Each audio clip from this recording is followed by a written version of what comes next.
is a fight fan, and he's a fight fan's fighter. The Ennis Express is a runaway train. Ain't no pressure when you built for this. Man down, round one. The truth hurts. Ladies and gentlemen, presenting the undefeated super flyweight from San Antonio, Texas, Jesse Bam Rodriguez!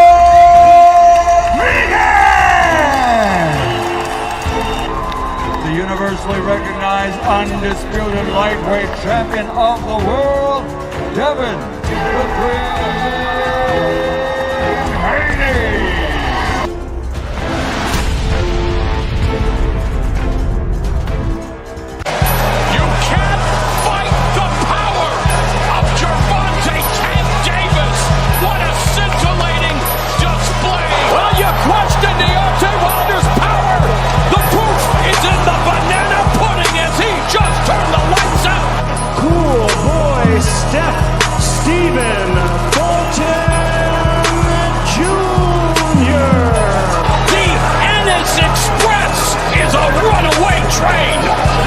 Ladies and gentlemen, fighting out of Las Vegas, Nevada, here is the skill, the highly regarded Devin the Dream Haney! Man, what up, man? We back at it. We back at it with another one. First things first, y'all make sure y'all hit the like button. You know what I'm saying? Y'all make sure y'all come in. We're going to drop the link early because we get started late. We actually were really early tonight. For the first time in a long time. And I said, man, you know, I ain't seen a lot of my brothers. They went live. So I said, hey, we're going to fill the void. You know what I'm saying? Because it's always time to talk boxing around here. We can always do it. So, man, y'all make sure y'all hit the like button. Let me do things the right way from the beginning. Right? Shout out to, man, much love and respect to Angie, baby, in the building, man. Always putting up, showing love. Always putting up, showing love. Hey, you know I love you, Angie. Opulent in the building, man. Y'all go sub to Opulent as well. Opulent, I be watching you cooking over there, bro.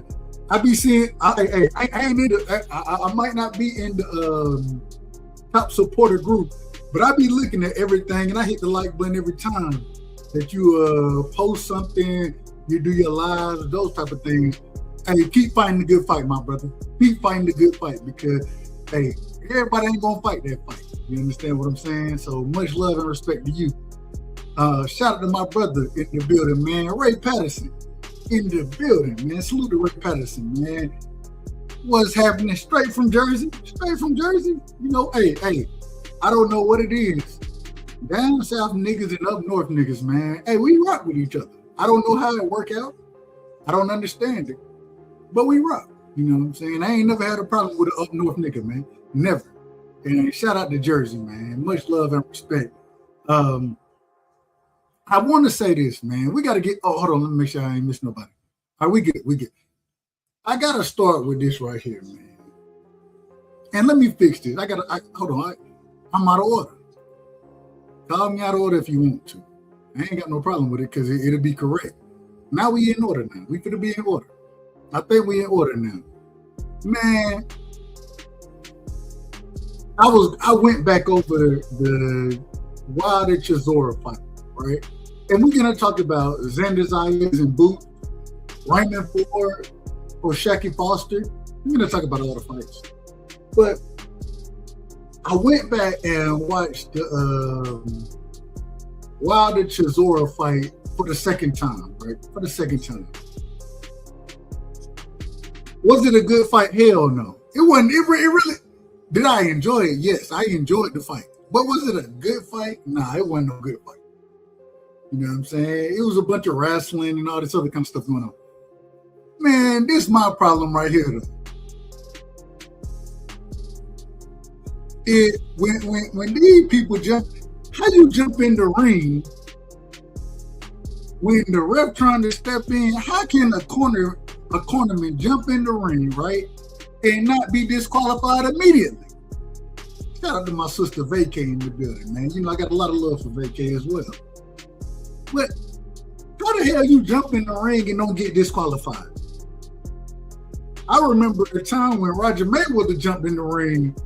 I think it was Zayas Judah. I think that was the fight.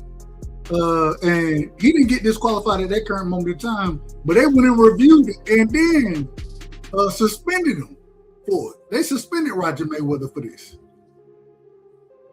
I watched, man, Derek Chisora get knocked between the ropes, hands up in the air looking crazy. And the corner out there pushing them back in the ring. When you can touch a fighter, when you can't touch a damn fighter that's fighting, especially if you in their corner. You can't do that shit. It's out of order. We watched an individual, and I say this respectfully, Derek Chisora, that nigga went back into the corner. He did a tank deck. Hold on, and we gotta drop. Y'all know how I am. He did everything but this right here, and what he did, in my personal opinion, it's equivalent. It's equivalent to this one right here. What happened? I just got my hair done 2 days ago, and she put grease in my shit, so the shit was like, you know, like when you sweating and things like that, and the grease come in my face, it burnt my eyes type shit. Damn, why y'all booing like I'm saying bullshit? Like, this is real facts. Come on, man. I just got my hair done 2 days ago. Swing the wind, it's gone. I just got my hair done 2 days ago.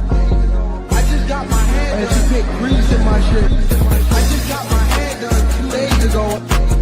I just got my hair done. I just got my hair done. I just got my hair done 2 days ago. I just got my hair done. And she put grease in my shit. I just got my hair done. I just got my hair done. I just got my hair done. I just got my hair done. I just got my hair done. I just got my hair done. Why y'all booing like I'm saying bullshit? Like, this is real facts. Like, this is real facts. Why y'all booing like I'm saying bullshit? Like, this is real facts. It burnt my eyes. Like, this is real facts. I just got my hair done 2 days ago. I just got my hair done. I just got my hair done. I just got my hair done 2 days ago. I don't know if Derek Chisora just got his hair done. I don't know what happened. But that man sat there in the corner. That nigga said, ho, wait a minute. And I'm thinking, I'm like, when we ever seen a ref sit there and be like, oh, outside of a nigga taking the knee in the ring, respectfully, I say that respectfully to Tank. Outside of that, when we seen a motherfucker go into the corner and be like, I don't know what's going on. And the ref talking about, man, what's going on? What you talking about? When have we ever seen this happen? The fight should have been stopped immediately. It should have been stopped then.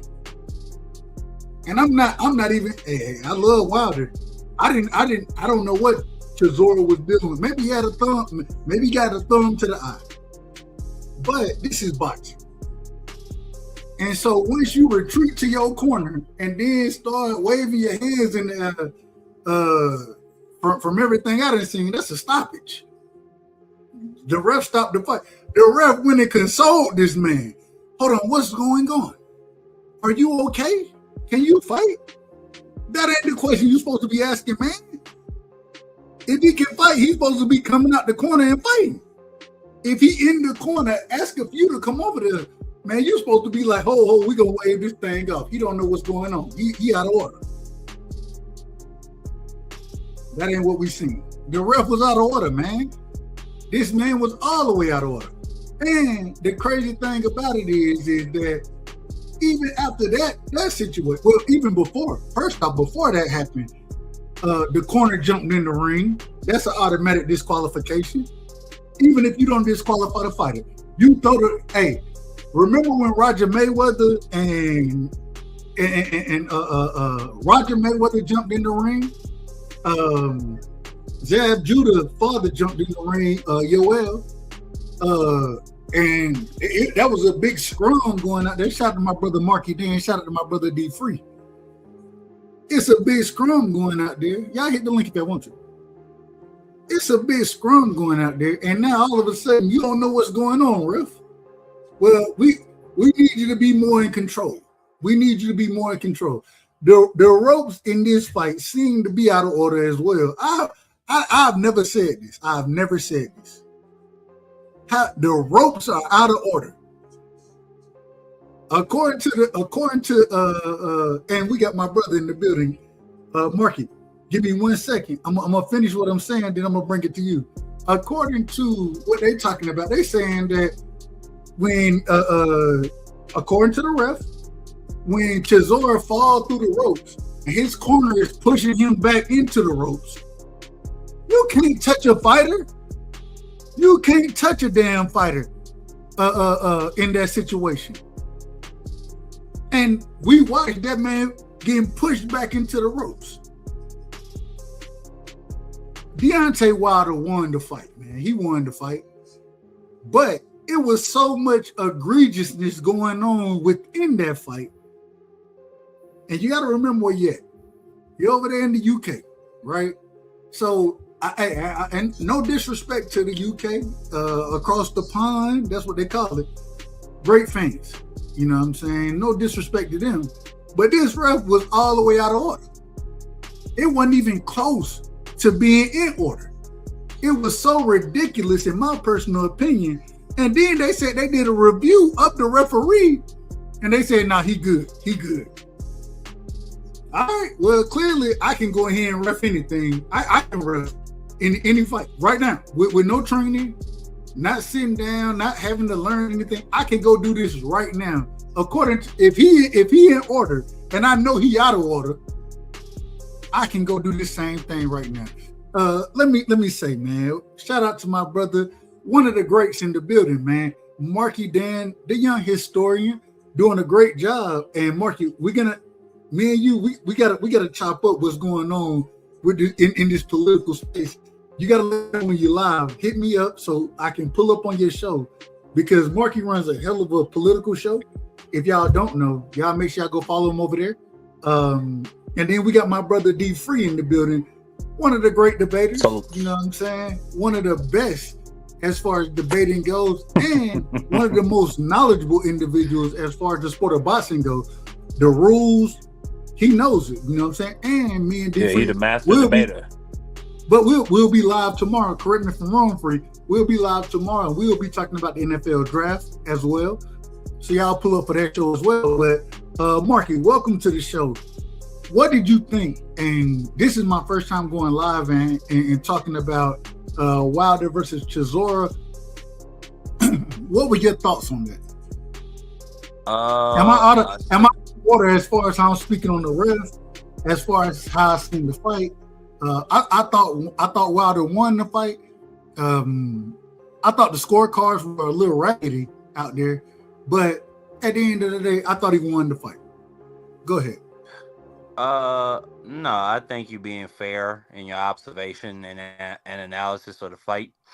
It was like two sloppy old drunks just getting it in, you know? Facts. There was a lot of wrestling, a lot of rabbit punching, a lot of just sloppiness. And then, you know, I think you might be a little bit unfair to the ref. I mean, yeah, he definitely blew some calls. Like, I agree with you. That trainer it should have definitely been a disqualification. Like, that's the rules, that's the universal rules in boxing. If a trainer gets in the ring, the fight is over.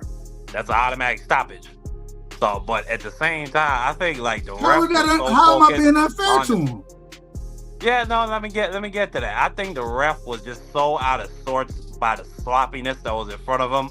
Yeah, you had two dudes, like Wilder was trying to push this man out the goddamn ring.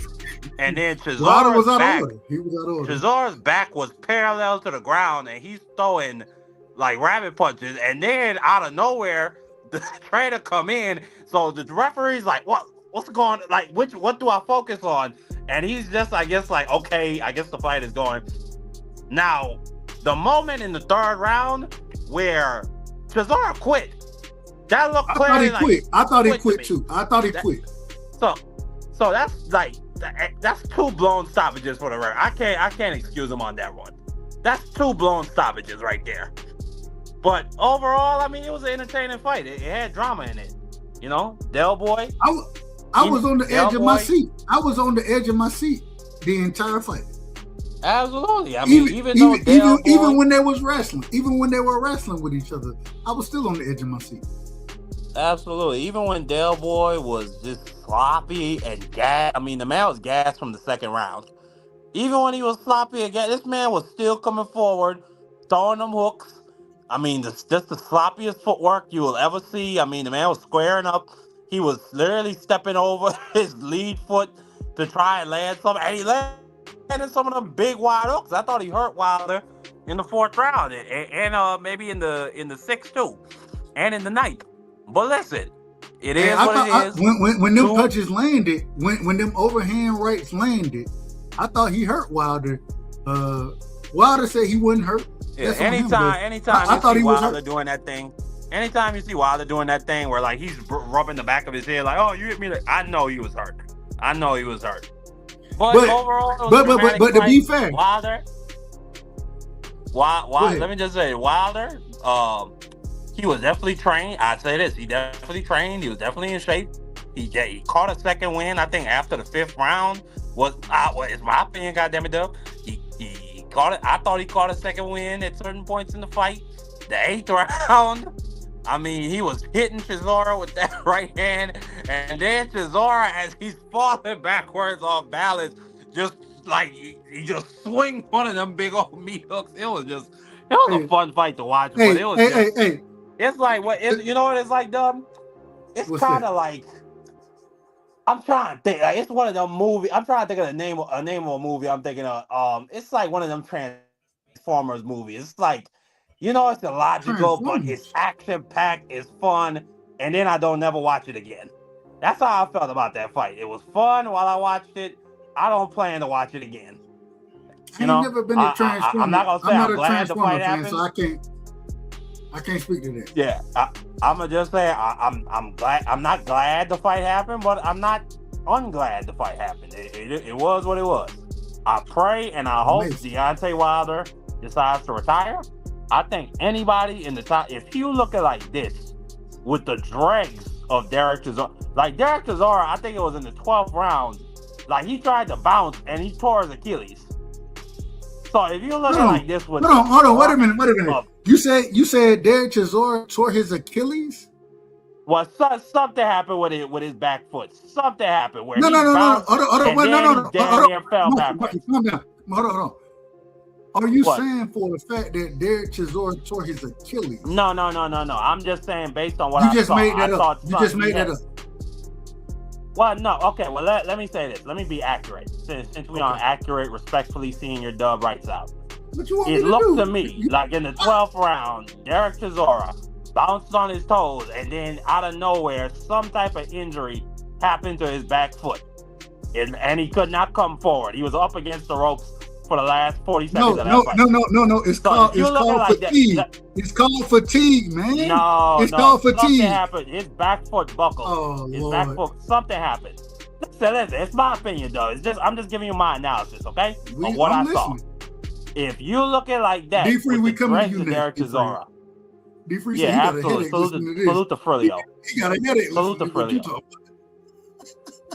Man, listen. Calm down, dog. You're a decent guy, but calm down. No. Listen. Let me just finish. God damn it, dog. This is the last words. The last 4 words. Let me get it out. Golly, dog. Jeez. Now let me just say this. If you look at like that with the dregs of Derek Chisora, I do not want to see Deontay Wilder get in there with any top 20 heavyweight. I don't want to hear him talk about he's on a path back to the top. I don't want to hear about an Usyk fight. I think he would get viciously stopped. I'm really not trying to see that for this man at this point in his life. Go ahead, Frilio. Amazing. Free. We gotta give Free, my brother. We have to give him his proper introduction. One of the greats in the building as far as debating goes. A brilliant boxing mind, a brilliant football mind. Hold on, damn, can I give him his introduction? A brilliant boxing mind, a brilliant football mind. Me and Free, tomorrow we'll be live. We'll be talking the draft, those type of things. Y'all pull up for that. Man, one of the greats, man. And it's always a pleasure to be in his presence. You know what I'm saying? Man, Free, break this down, man. You heard what Marky just said. Do you agree? Do you disagree? And then just break down what you saw as far as Derek Chisora versus Deontay Wilder. Break it down for me, Free. Hey, I don't know what Marky said. I can't say I agree or disagree. The Marky was all over the place. But what I will say is that was probably one of the most sloppiest fights I've seen recently. It was a hard fight to score. I can't say that the judges was wrong. I can't say the judges was right. It was a hard fight to score because it was a lot of grabbing, a lot of holding. Guys were falling all over the ring. No, I mean, even the knockdown that Deontay Wilder got awarded, when you look at the replay, he did catch him with a punch, but he also looked like he pushed him as well. I disagree with that knockdown. I disagree with that knockdown. It was very sloppy. But what Marky was saying about Chisora when he was hopping on his toes, I wouldn't say that he pulled something. It looked like he was about to. He rolled his ankle. I don't think he pulled anything because when you pull your Achilles, you ain't walking normal. That man clearly walked out of that daggone way, walked down the steps and everything. Anybody that know about Achilles injury, you ain't walking normal. You ain't putting no pressure on that daggone Achilles, especially at his size and his age. Just got finished fight, a 12-round fight. He wouldn't be able to walk on it gingerly because he's too tired. So I don't think he pulled anything. I think he might have rolled his ankle because he tried to hop, and it looked like his leg was a little tight, and it looked like he rolled his ankle or whatever.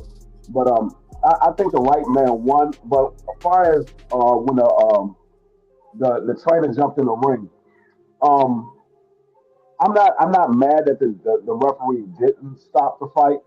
What I will say is if that trainer has any other fighters that he trained professionally, he needs to be suspended the same way they did Roger Mayweather. He needs to be suspended because it was no need for him to come in the ring. The referee was there.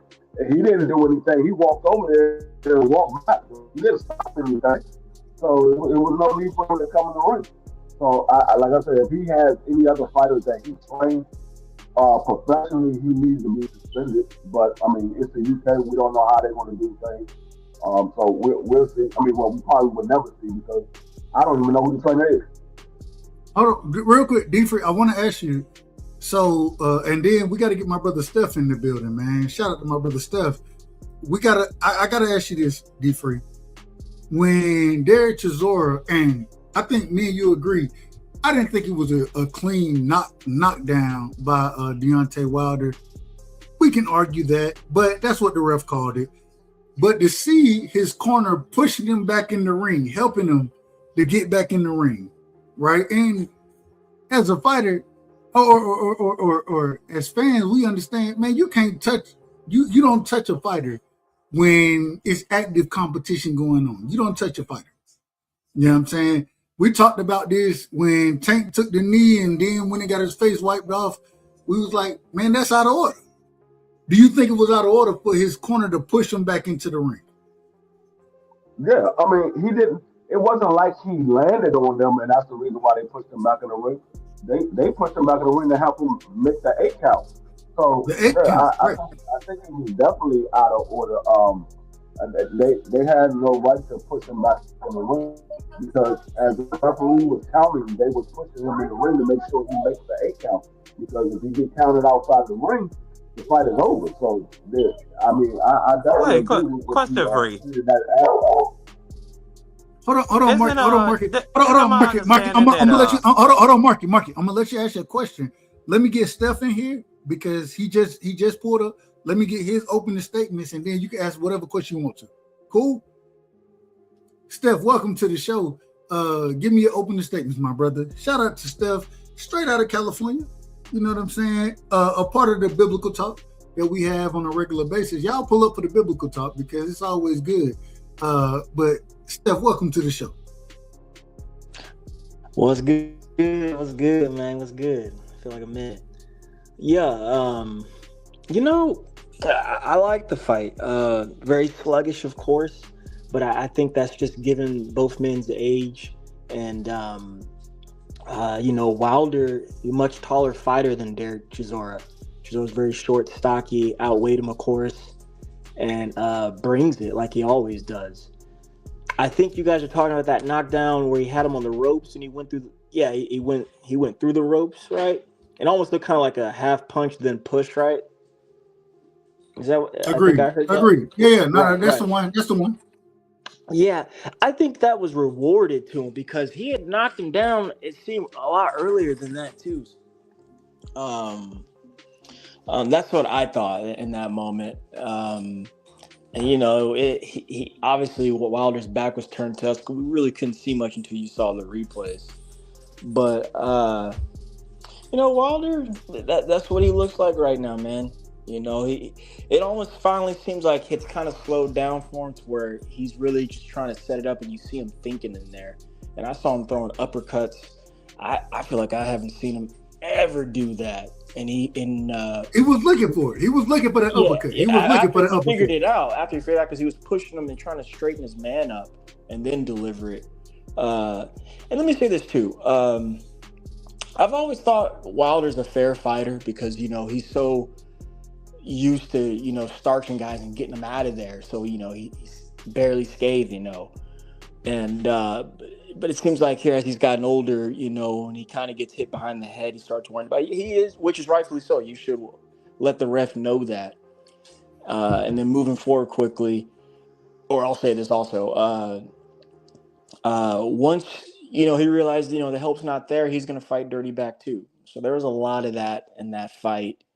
And I thought he hurt Chisora like 3, 4, 5 times, man, like bad. And then going back to that rope slippage there, Chisora was hurt. He was hurt, completely hurt. And then I heard y'all mention Tank. Yeah, man, the ref paused the fight real long. I feel like I've only seen that 3 times recently. Here, this past weekend, Tank, and when Usyk got knocked down by Dubois. I thought that was a bad call. I was like, what the fuck is this? I thought that was a good shot. I thought that was a good shot. It was from Daniel Dubois. The shot hurt around the world. I thought it was on the belt line. I didn't think that was a low blow. Right. But overall, I enjoyed it, man. I enjoyed it. And that's my opening statement. Salute to the panel, Marky Dan, D Free always, and of course, Dub. Appreciate you having it, man. Hey, Marky, we coming to you next real quick. Shout out to the chat, man. Shout out to my brother in the building, man. The Scholar is in the building. One of the greats, man. Y'all make sure y'all go sub the Scholar. Hey, he controversial over there, but man, he a brilliant individual. He know what he doing. You know what I'm saying? Let me make sure I ain't missing nobody. Shout out to Aircraft Carrier in the building. Salute to my brother Aircraft. You know what I'm saying? He another out of order individual, but I ain't got no problem with it. Shout out to my brother OTB, man. My brother OTB is in the building. If y'all want to know something about boxing, go to the school of OTB and he's gonna teach you something. You know what I'm saying? And when you leave, you might be like my brother always say, OTB always tell me, you might be a scholar in the sport when you leave his school, man, because he knows a lot about what he's talking about, man. Shout out to all these brothers. Much love and respect to all y'all. Y'all know how I feel about y'all. But Marky, one more thing, Doug. Oh, go ahead. We got to get back to Marky because Marky had a question. Yeah, we will. Just real quick, and then everybody. And real quick. Shout out to my sister. Kui is in the building, man. Every Thursday, you know what I'm saying. We're gonna show love. We're gonna pull up on Kui show. Me and my sister, we talk. Basketball is over now, but we gonna talk it anyways, and we talk life, everything over there. A brilliant content creator. Y'all make sure y'all go sub to Kui because man, she one of the best. But go ahead. My apologies. Everyone, making a big deal, AJ and Wilder, the whole, them just being seen. Look, man, it's still a big fight. If that's all what it was, what we saw from them is still a big fight. That's all. I want to go to Marky. I want to respond to you, but I'm going to go to Marky first, and then we'll talk about what's next for Wilder, what's next for hell, Chisora, he already told us retiring. So we'll talk about what's next for Wilder. But Marky, go ahead. You had a question that you can ask for. Go ahead, Marky. I apologize for cutting you off. Yeah, it was just a quick question. My understanding, if you get knocked out the ropes, you get a 20 count. That's my understanding. I remember hearing that in the Bernard Hopkins Joe Smith fight. I don't know if that's universal, but I don't know. Like that was just a weird fight. And then I agree with the brother Steph. I didn't think it was a knockdown. But the referee, again, the wonky referee, I feel like was just so confused by the sloppiness of it all. Because in 10 seconds, Wilder did the exact same thing. Like he shoved him out, he pushed him out the ropes. And this time the referee decided to take a point because I guess he realized, oh, that's what he did just a couple seconds before. Let me make this fair. But then again, it's like, I mean, that referee, I think he gonna just forget this night of his life. I think he gonna just put this night of his career in the back pages. Like he just gonna forget about it and be done with it. Like I would not have been happy to ref a fight like that. Just being honest. You saying the ref gonna put this in the back in the back stages? That's what you're saying? Absolutely. I wouldn't want to remember this. That would not be a job I was proud of. Go ahead, Free. No, I don't think nothing's gonna happen behind the referee. I mean, most people don't even know who the referee was that was in that fight because I don't remember his name. So I mean, it is what it is. But I mean, it was a hard fight to call, like I said before. The one thing that I did notice, and I noticed before Saturday night, but Wilder just don't have it anymore. Because I was sitting there screaming at the TV, throw the right hand because the shot was nice and he wouldn't throw it. And you could see him notice the shot, but he wouldn't let the hand go. And I'm like, he don't have it anymore. He literally don't got it anymore. Because the Wilder that we would have seen 5 years ago, 4 years ago, would have stopped Chisora in 5 rounds. He would have stopped Chisora in 5 rounds. Chisora didn't have nothing for Wilder. From round one, he didn't have nothing for Wilder, and Wilder just couldn't do anything. He don't have the snap on his punches anymore. And I would hate to see him get in there with one of these young guys, or even Usyk or AJ, and get knocked out because I knew Wilder at his best was a much better fighter than what we see now. Even though he wasn't the most athletic boxer that we've seen in the heavyweight division, he was still a lot better than what we see now. And so I would hate to see him get in there with a guy like AJ and get knocked out, or get in there with one of these young guys and get knocked out, when I know that this is not the Wilder that I knew in 2021 before he fought Tyson Fury 3 times. It's interesting to me. Shout out to my brother Aircraft Carrier. And he agreed with you, Free. You know what I'm saying? He said that I can't accept that Wilder is washed. No, I've accepted that a long time ago. That's hence the reason I say I don't want to see this man get in the ring. And we getting into the second part of the question. Wilder or what's next for Wilder?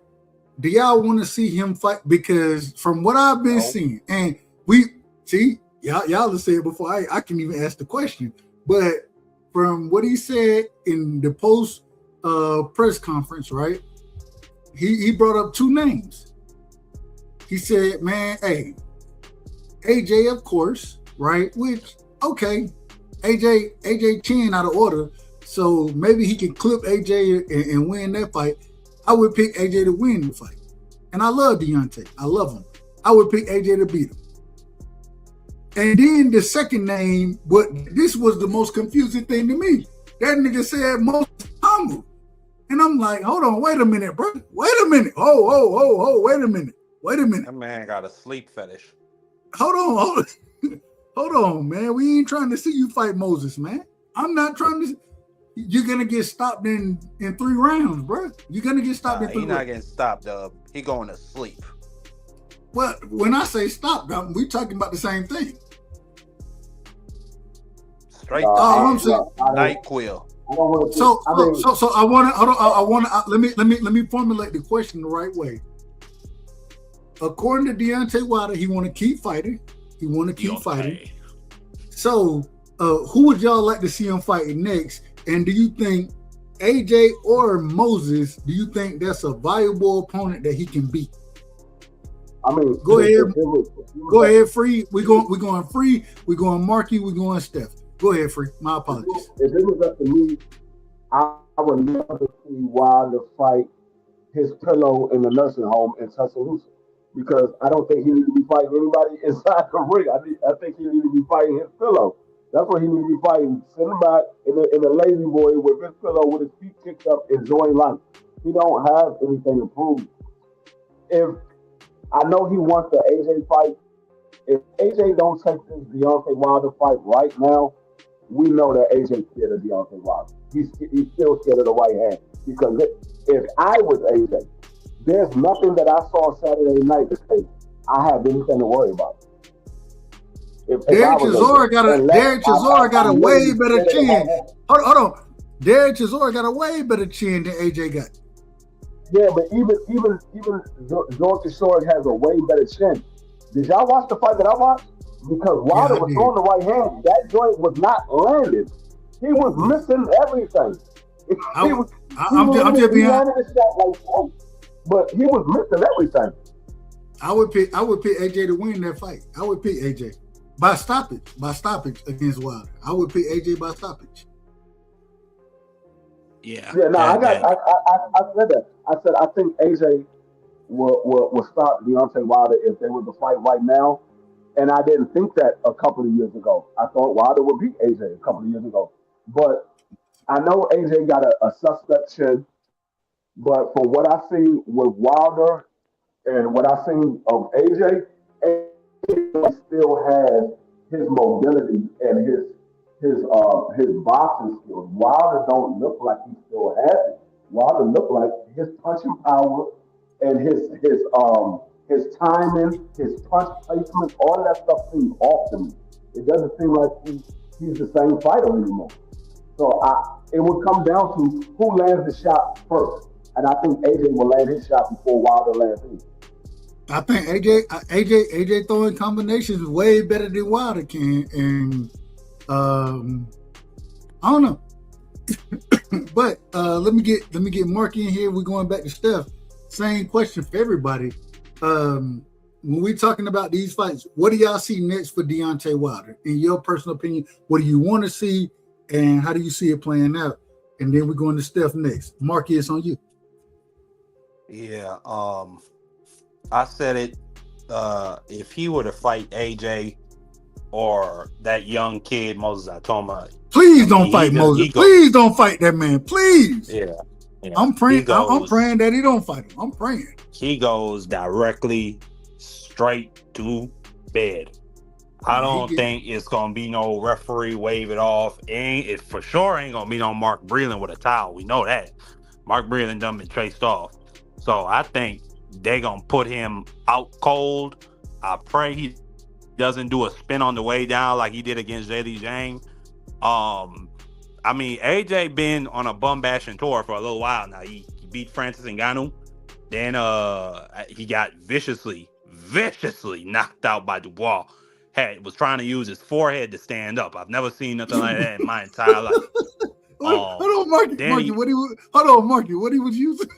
He was trying to use it. Dog, you didn't see that, Dub? He tried to use his forehead to get off the ground. His arms wasn't working. No, I seen it. I seen it. Get up. I seen it. I just never heard nobody say the forehead. I never heard that. You the first person that was wicked what Dubois did to him. Then he continued his bum bashing tour against Jake Paul.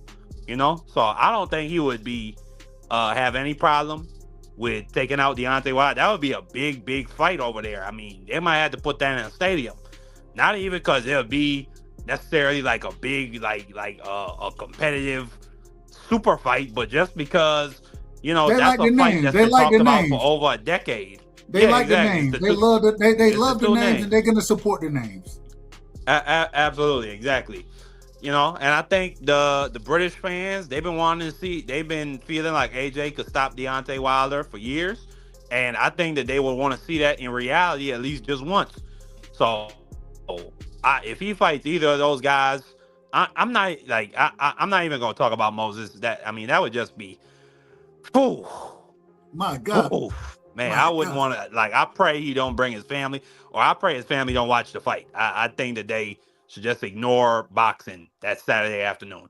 I Now, what gotta I tell will you, say, Marky, who I wouldn't mind. hold on, real quick, Marky, and I want you to finish. But man, when I heard Deontay Wilder sit there and say, "Man, this dude, hey, we all in the same division, I ain't ducking nothing and all this," I was thinking to myself, I was like, "Bro, do not get in the ring with Moses and Thomas, bro.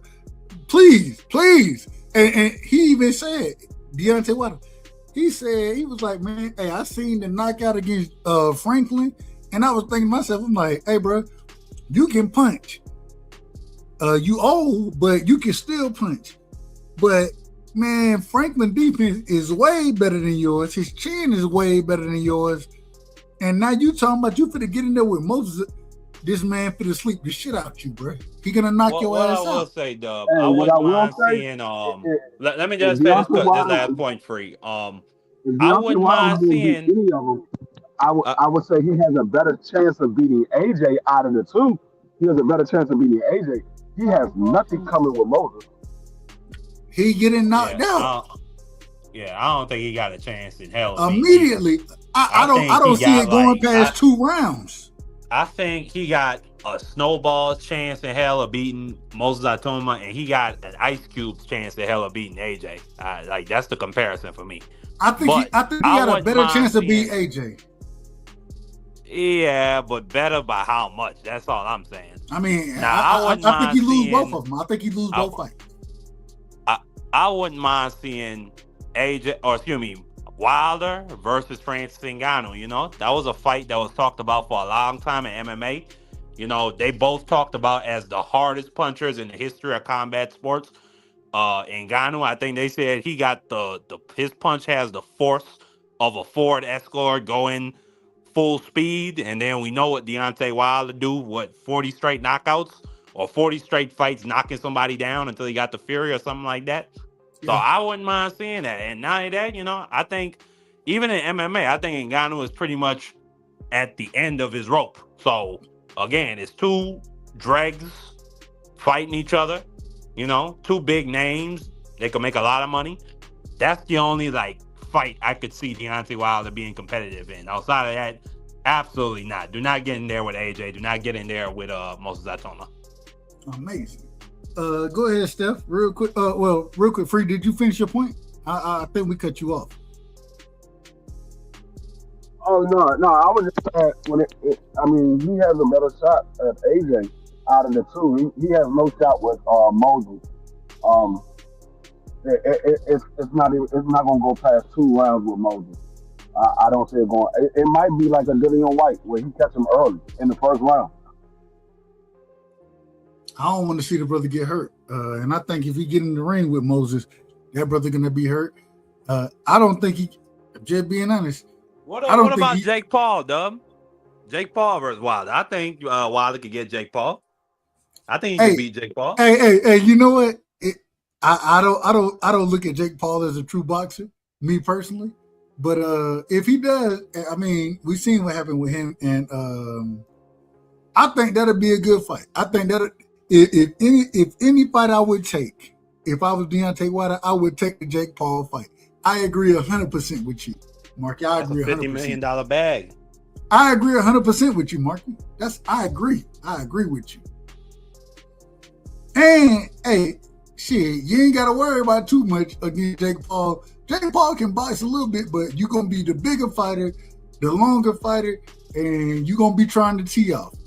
If you land the better in shape fighter. I don't think Jake Paul been past 8, Dub. Nah, so I agree. I didn't even think about a Jake Paul fight. I never thought about that until you just said it. So I'm giving you, that's the best fight that Deontay Wilder can have right now, the Jake Paul fight. That's the best fight for him. Ain't that a shame? Go ahead, Steph. Steph, my apologies. I cut you off a couple times. Go ahead, Steph. Yeah, I'm here. You guys are harsh, but that's straight. How we harsh? How? No, it's all good. It's all good. I mean, honesty could be brutal, Steph. Even better. You like it, I love it. But nah, I want to see Wilder. Usyk wants to fight him, so I definitely want to see that. It's for the titles. He needs to go straight to the titles. I know Wardley's got the title. He deserves a shot at that too. I just want to see him fight for the titles. He shouldn't be fighting Moses Atama. Like, he don't need to be fighting any of the young guys. Wilder is proven. He's fought Chisora, Zhang, Parker, Fury, Ortiz, Stavern. He's already been through the fire. Fuck all those young guys. Like, he needs to fight for the title. So again, Usyk wants to fight him. I'm down for that. If he gets a shot at Wardley, I'm also down for that. If he dies, he dies. Obviously, the AJ fight is still a big fight. People still want to know who's going to win that fight. Marky beat me to it. AJ, his last real fight, he was stopped brutally, on the stretcher style. So that was his last fight. So he's still, I don't want to say glass jaw, but he's susceptible. He'll go down. And he's twitchy, and ever since Andy Ruiz did that to him, he's been twitchy like that. So he's been trying to fight and figure out his style, fighting up and down guys rather than going for the guys who we want him to fight. And then, he fought Jake Paul of all people. Now, granted, that was shortcoming, but he fought that and looked it awkward up until he stopped him. Man, Jake Paul didn't have a chance in that fight. It doesn't matter, man. It doesn't matter. He was still flinching. It does matter. Hold on. So the reason it matters, and this is why I say that, and I never thought of it this way, but let me ask it this way, Steph. If Deontay Wilder go fight a Jake Paul next, right? Would you be for that fight or against it? Would you be for it or against it? I'm very neutral on that. I don't care. Like you, I don't consider him a professional boxer. I always say this. Boxing has always allowed a clown show. And he presents that. He's different. Obviously, managing and promoting, that's different. But him getting in the ring and stuff, there's stipulations and preliminaries and complexities that come with that. And AJ is the first to really bring that to exposure, I guess. So if Deontay fights him, cool, whatever, man. It's for bread, obviously. So cool, whatever. But you asked me earlier, I want to see him with the titles. He doesn't need to be fighting anybody else. I'll say that again. Fight the titles. He don't need to be fighting no one. Why would he fight anyone else? There's nothing to prove. No, I ain't got no problem. And I'll also say that too. Bread. No, one more thing. Hold on, Marky. Marky, calm down. Let him finish. I also would urge. He's at the tail end of his career, man. You don't need to be in there dancing around with them young boys, man. That's how I said this about who were we talking about the other day? We were talking about LeBron or whatever. He's on his way out, man. Been on his way out, but he's on his way out, and no one likes you when you're on your way out. So, nah, I don't want to see that, man. Go ahead and go for the glory again. You always talk about going out in your shield and shit. Do that. Go ahead, Marky. No, I was just saying, steadfast. If you're not gonna fight for the titles, what else? I mean, it's simple. Bread. You know what I'm saying? Dineros, pounds, euros, all that. Gold, silver, platinum. Get all the bread you can in your pocket. That's how Deontay Wilder look at it. And I don't blame him. I don't blame none of these old fighters, because AJ for sure ain't whooping Usyk. Wilder for sure ain't whooping Usyk. I don't think either of those boys could beat the winner of Fabio Wardley or Dubois. We already seen AJ Dubois, how that ended, just viciously. So get all that bread you can. That's why AJ went and fought Dubois. Or excuse me, Jake Paul. That's why AJ went and fought Ngannou. And neither one of them fights were tough fights for him. Absolutely not.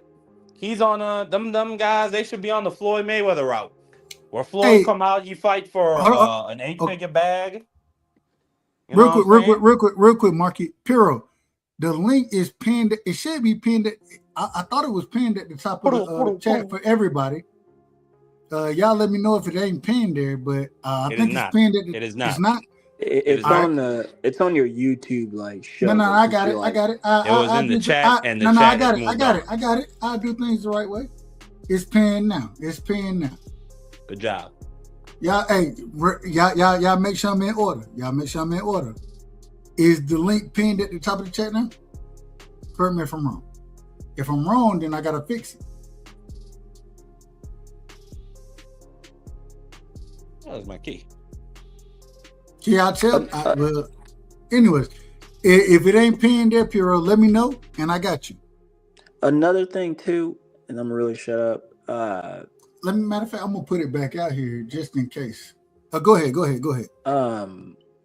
You know, with the AJ situation, AJ, what am I trying to say? I don't want to say you don't want to fight him, but like he doesn't present that. He's never presented that, and in recent memory, I'm still pissed off at this. How do you have AJ and Deontay Wilder on the same card and not fighting, man? Like yeah, that was super weird. Like that's, and I don't know this to be true, but this is what I heard. AJ and Eddie Hearn asked for that. So I mean, I look at that and I'm just like, dog, like that's, man. What am I to say to that? One might make you think he doesn't want to fight him for whatever reason. And this is the great part, because this leads into our next conversation. Because we got to talk about Boots versus Xander Zayas. We got to talk about this fight. It seemed to be made now. I want to see that. Say it again. I said I missed the presser. I kind of wanted to see that. I'll go back later and check it out. Oh, the presser was funny. It was fun. You didn't miss nothing. Because it was just a whole bunch of nonsense. Well, these new guys don't know how to talk. I always say these new guys don't know how to talk shit. But Boots sounded slow. It was just a whole bunch of nonsense going on. Yeah, no, Boots, you don't know how to talk, man. I didn't see anything interesting about the press. Well, the one thing that I did see, I meant for like a visual dub. Oh, go ahead. I want to see him, toe to toe. That's all. Well, we seen him toe to toe, and at the end of the day, it just seemed like Boots. I done heard people say Boots that he was the more aggressive individual. Man, the individual, they don't understand. Keith Thurman.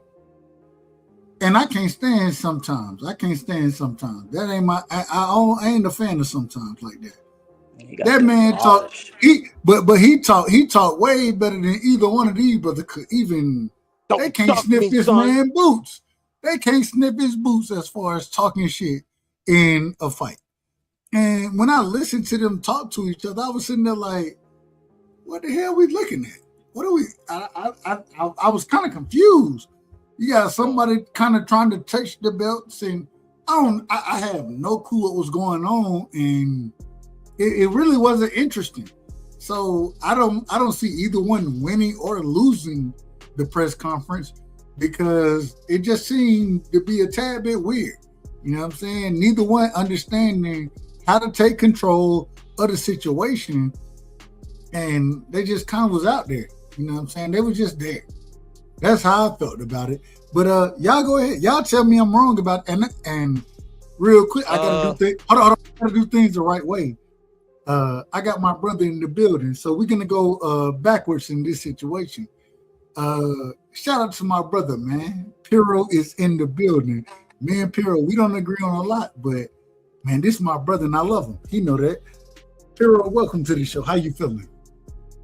What up, Dub? What's going on? What up? Was that Marky, Steph, D? What up? Piro, man, I gotta ask you. Did you see? What's up? Well, first off, did you have anything you want to speak on as far as the whole Chisora versus Wilder fight? Did you have anything you want to speak on there? Yeah, I just want to quickly comment so I don't mess up your flow. No, take your time. Take your time, man. You can't miss my flow. Yeah, like I don't know, like why. I mean, anyway, it don't matter, bro. This is why a lot of like fighters get stuck. Like Virgil. Virgil has a fight like he's fought like a lot of really good fighters, never won a title and shit. That's because like they like the I don't really say the fans. The fans just say the first thing that comes in their mouth or their mind, excuse me. But like the people that run the sport, man, they want three fighters to always get every fucking title shot. Don't matter if they've been knocked out, like, excuse my language, knocked out like 8 times or they on a 4-fight winning streak, or they pop for you get what I'm saying? But you're ducking the question. You're ducking the question because I'm coming. The next question I got. So be prepared to answer the Virgil versus Boots conversation. Be prepared to answer that. But you're ducking the question. Did you, as far as Deontay Wilder versus Derek Chisora, did you have anything to say literally about that fight? If you don't, then let's move forward and let's talk about Xander versus Boots. Okay. Well, yeah, I'll just give my commentary on it quickly. I didn't think it was a very sloppy fight. Like the referee did a really poor job. I was hoping Deontay Wilder showed something, with a new trainer and stuff. I don't even know who's training him, to be honest. But same old Deontay. But he took Del Boy shots really well. I personally had the fight. I thought Del Boy edged it, but I thought the draw could have been warranted as well because of the Wilder knockdowns.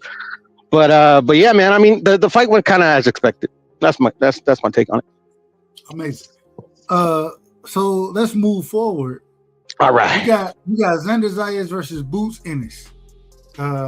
For not even, and this is the craziest part. This is the craziest part about it. Boots Ennis at this current moment in time is not a champion. No. Right. So, but he gets the opportunity. Well, hold on, man. Let me finish what I'm saying. Who said so what? Who said that? That was me. Well, you out of order, and we're gonna call you out of order. And now you gotta get. Hold on, man. We gotta give you. Now I gotta give you the drop. Give him the drop, Dub. Long-winded. Man, I'm gonna be long. Hey, I ain't started shooting. Don't give me the drop, Doug. No, I'm gonna give you the drop. This is outrageous. This is outrageous. Damn. It's a bunch of bull. Who you pick to win that fight? Steph. Matter of fact, Steph, we're gonna come to you first. Because you said that. Who you pick to win Xander versus Boots? Who you pick to win that fight? You got a unified champion versus a non-champion, an individual who ain't held a belt in the division at 54. Who do you pick in that fight? I don't know right now, man. Boots has fought nobody. Absolutely nobody. For me to be like, oh, he just gonna wash Xander. No. I don't know, man. I think Boots will do it, but I don't know that. I really don't know. That's why I said I want to see him go toe-to-toe. I missed that, so I'm going to have to go back, even though that's not going to tell me anything really, but I just want to see it. But, I've never been high on Xander like that, but they say he's very good. They say he's very talented. I've watched him. It seems like he, for me, really, it seems like he just gassing fights. He just kind of stopped doing what he be doing, and then he just kind of start coasting there. But perhaps he's just really that big and cutting that much weight. I don't know. Boots, very talented. And I know you didn't really ask for all this, but very talented. You good. No, keep cooking. You cooking. Go ahead. Very, very talented, man. I mean, some of the reflexes remind you of some of the best old school fighters. I can't not deny that. But he's also, even though he ring 147 champion, unified champion, respect, but it was against lesser competition. and there was even middle competition giving you work and caring. So it's just I gotta see it. I really gotta see it. I gotta see it. But right now, I do not know. So we're gonna do things in order. Marky Dan is next. Marky, Boots versus Xander Zayas. How do you see that fight playing out? And I got real quick, Marky. I apologize for cutting you off. Did you see the press conference or kind of what they got going on? I saw a piece of it. I saw a clip Break of it down. on Blue Blood. Right. Firstly, the press conference. I mean, Boots to me just need to get either Bozy need to talk for him, or he need to get himself a Bernie the Boxer type nigga on his team that could get up there and talk for him, because the Terrence Crawford phone call proved that he can't talk, and this only further established that in my mind. I mean, he just sounded really slow and dumb to me. Like the stuff he was saying, like he was trying to trash talk, but it just didn't land. Like it just didn't give me that sizzle or like, oh damn. Like nah, it just didn't do that for me. It ain't hit like it was supposed to hit, did it? No, he said what he said. He said, "Oh, if Xander was really confident, he would have took that 55-45 to the winner." And like it was just pure silence. And Boots was smiling, looking at Xander, waiting for him to say. And Xander said, "Dude, I got 2 belts. What do I need to say? You're not even a champion, nigga. You're not even a champion. I don't have to fight you. Like I could have fought Josh Kelly. I could have fought anybody else. Be lucky I'm giving you this opportunity." I like when Xander said that right back to him and said, "Not like if you was in this position, you'd have did what you had to do for your family." And Boots just came back with the, "Oh, well, yeah, I understand that. You talking about your family and all that. But if you was really confident, dude, just shut up." It didn't land for me how I wanted it to. Now, that being said, Boots, I think them punches are going to land how I want them to. I think, he can't really, he's not really a mouthpiece. He ain't a Keyshawn Davis. That is for damn certain. He cannot talk. He cannot, he cannot trash talk at all whatsoever. I don't think that should be his lane. I think he should try to be a respectful kid like Devin Haney. You know what I'm saying? Because obviously he don't got that Philly mouthpiece like Bernard Hopkins had. You remember when Bernard Hopkins was in that interview? B-Hop used to talk that shit, bro. He used to talk that cash You money. remember when B-Hop was in that interview with, I think it was, his name is Josh Gray, the old Showtime guy who used to get in the ring and do the interviews. Yeah. And Josh Gray was talking about Jim Gray, yeah. That guy it was Pete Rose. That he went up to Pete Rose and asked that dumbass question. Yeah, and I remember Bernard fucked Jim Gray. He said when Jim Gray said, "Well, if you don't like how the business is, why don't you just get out?" He said, "Wait, what the hell you mean by that? You know how many people have been assassinated and are in the grave because they didn't just want to leave this country? They fought for it and and he cooked Jim Gray. Boots is not that. He ain't no Joe Frazier. He can't go back and forth with no Muhammad Ali. Absolutely not. Buy a mouthpiece. Buy that dude Devin Haney got. That dude who come out and be like, Lord Haney, buy you one of them hype men. Because, that's just not your lane, son. So be a respectful kid and leave that to other people. But that being said, before I pass it, Boots, I got him stopping Xander. And it's not that I think Xander is not on Boots, or rather, it's not that I think Xander is a bad fighter. I think he's a very good fighter. I give him a lot of credit for the path that he's taken. You know what I'm saying? He's moving like a young 23-year-old Sugar Ray Leonard. When Sugar Ray at 23 fought Benitez, then he moved on. He fought Duran. Then a year or two later, at 25 years old, he fought Tommy Hearns. That's how it's looking to me. He 22 years old, unifies the belts immediately. Then now he's moving on to me, the boogeyman, the dude that nobody wants to fight in that division. Just being real, I don't think nobody really wants to fight. No, Marky, you're lying. You're lying to the people. Who want to fight Boots? Hold on, real quick. I thought that's what we're supposed to do. Hold on. Wait a minute. Fundora is the boogeyman. And ain't nobody trying to fight Fundora. Ain't nobody trying to fight that man. Virgil Ortiz is trying to fight Fundora. That's not true, though. Virgil Ortiz is trying to fight Fundora.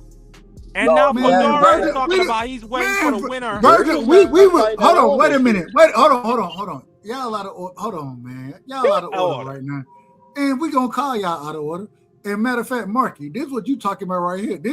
When I'm listening to you talk, and I think you're right about certain things that you're saying. So I'm not even gonna do it. I'm not gonna do it. Now do that shit. Hold on, Marky, calm down. Marky, calm down.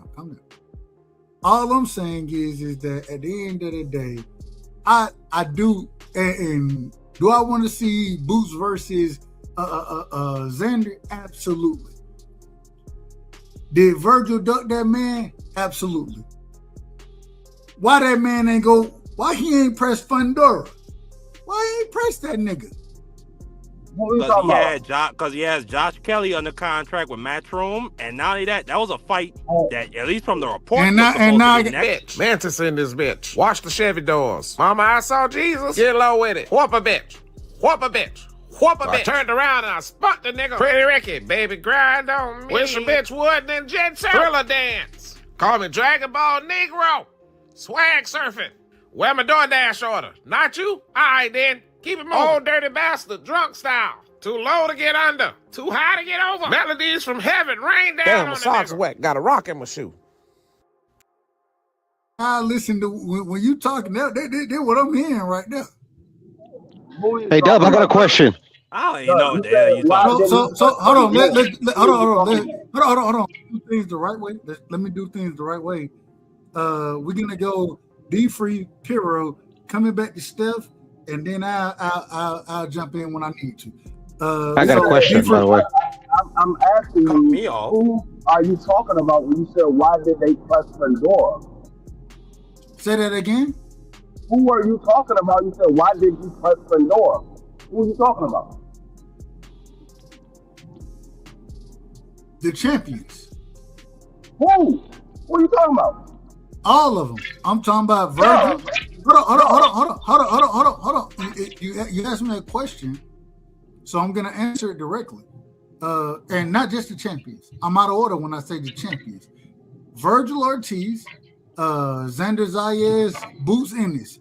Why y'all ain't in the ring with Sebastian Fundora? Wait, did he? Hold up. Do you understand? Xander Zayas did press the gas on Fundora. That's why he got the first title. What are you talking about? No. Hold on. Wait a minute.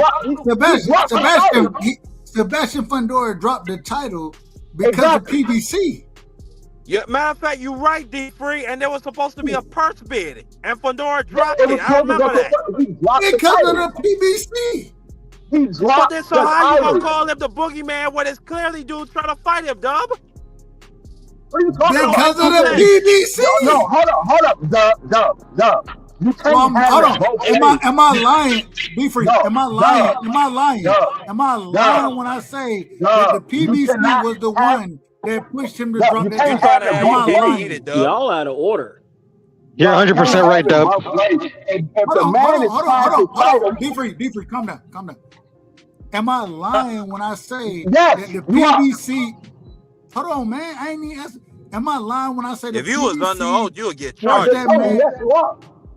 I'm lying about that. I'm lying about that. You're not lying about that, Dub. You're actually on point. We're gonna get into it. Go ahead.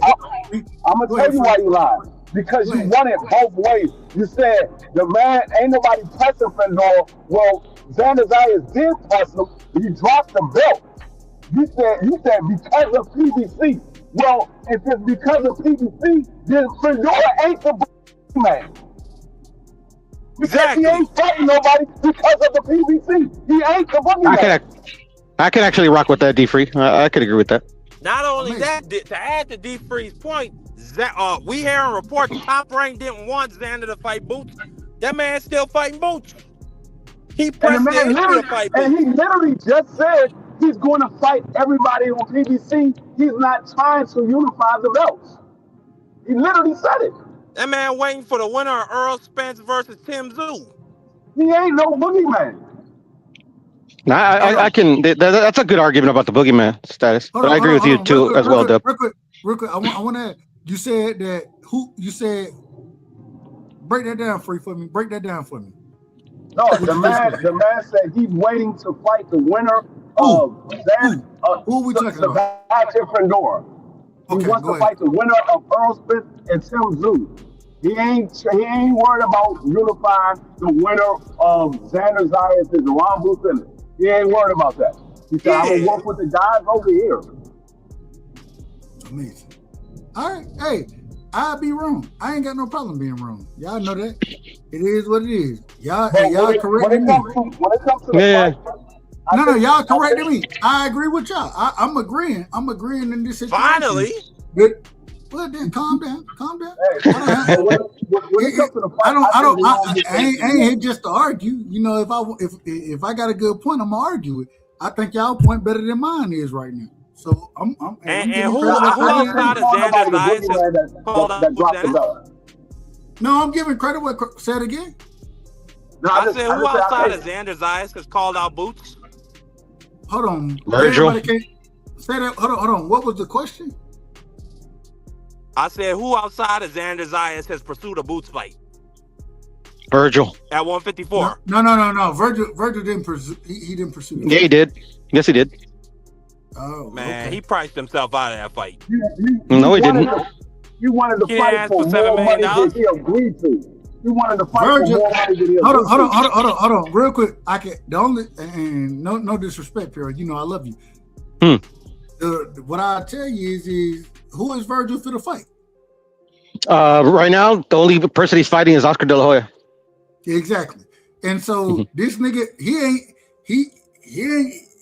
ain't pursue these fights. If he fighting his damn promoter, that's why he's fighting his promoter. Yes, he did. That's why he's fighting his promoter. Because hold on. Wait a minute. It's common knowledge. Google's your friend. Hold on, man. Hold on. I don't need to hold on. You're wrong. Go ahead. You're wrong, Dub. Like literally, like the reason that he's in litigation with Oscar De La Hoya. Okay. I haven't even said anything. You said I'm wrong. Go ahead. Well, because you are, bro. Like literally, like it's common knowledge, bro. Why is Virgil in litigation with Golden Boy Promotions? According to Golden Boy, according to them, because he wanted options when they weren't giving him options. They wanted him to fight Boots. This is according to what I read. They wanted him to fight Boots, and he wanted options. And his manager came in, the same individual that was, or excuse me, not his manager, his lawyer came in, the same lawyer that Canelo had, came in and was like, well, wait a minute, you got to give us options out here. And the option was Boots. So that's according to Oscar De La Hoya, right? Well, according to the actual legal paperwork, he's in litigation with Oscar De La Hoya because he was trying to terminate his contract early. Because there was a stipulated in his contract that if Oscar De La Hoya Promotions doesn't have a network deal to stage the fights, that he can end it early. But that ain't true because we know. Yes, it is true. We know Golden Boy still has a deal, and Eddie Hearn came out and he brought this out because Eddie Hearn deal with Matchroom. That's a network deal. Correct me if I'm wrong there. Yeah, you're talking about Eddie Hearn. We're talking about Oscar De La Hoya. No, but I'm saying that Matchroom, that's a network deal. Golden Boy still has a deal with the Zone, though, Pearl. No, they have one now. They have one now, but when they entered litigation, no, they did not. No, they didn't. No, they didn't. Maybe at that time it was terminated, and then they renewed it. But if that's the case, they barely renewed it. They barely renewed it. They barely renewed it. His claim is quashed if that's the case. No, it's not quashed. It's not quashed. His claim is not quashed. Hold on. His claim is not quashed. Hold on. Let's be in order. Yes, sir. Let's be in order. Marky, make your point. Piro, make your point. Free, make your point. We're going to step after that. Then I'll come back in and I'll clean this thing up. No, go ahead, Marky. Both you and Pearl are correct. One of the stipulations in Virgil's contract is that they're supposed to offer him 3 options, and that they only offered him Boots. And then also that is true what Pearl said.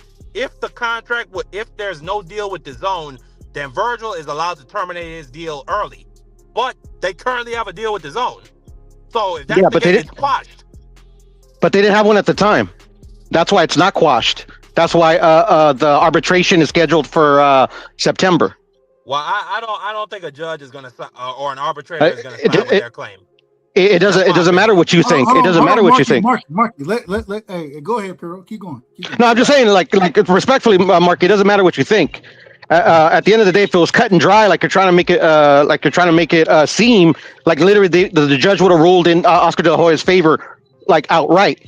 But no, like they ruled on his injunction to stop the Boots and Virgil fight. And his contract status is pending that arbitrator's decision, which is scheduled for September. But Rick Murdigan, which is Virgil's manager, is making it seem that it could happen earlier. But nothing has been said yet. So right now we have it's a waiting game. So to be clear, the arbitrator could still rule with Golden Boy, correct? Yes, but they can still rule with Virgil Ortiz. Well, all I'm saying is, in my opinion, the arbitrator is going to rule with Golden Boy. You have your opinion. Yeah, no, but I'm not trying to give my opinion on where he's going to rule or where he's not going to rule. The only point I was trying to make is that Dub was saying that that according to Oscar De La Hoya, they only offered him one the one option, and because the question I posed to him is like, why is Virgil Ortiz and De La Hoya Promotions in litigation?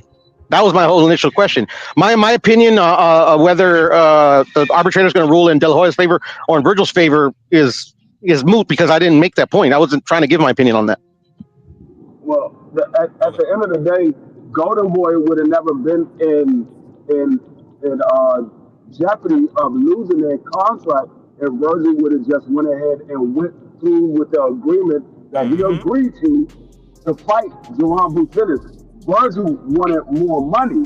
That's what the holdup was. And so the Jones said, well, we're not going to give you an extension on your contract unless you give us a Virgil versus Joanne Buchanan. And then that's when the whole negotiation went past the expiration of their contract, because Virgil didn't want to, he wanted to get more money.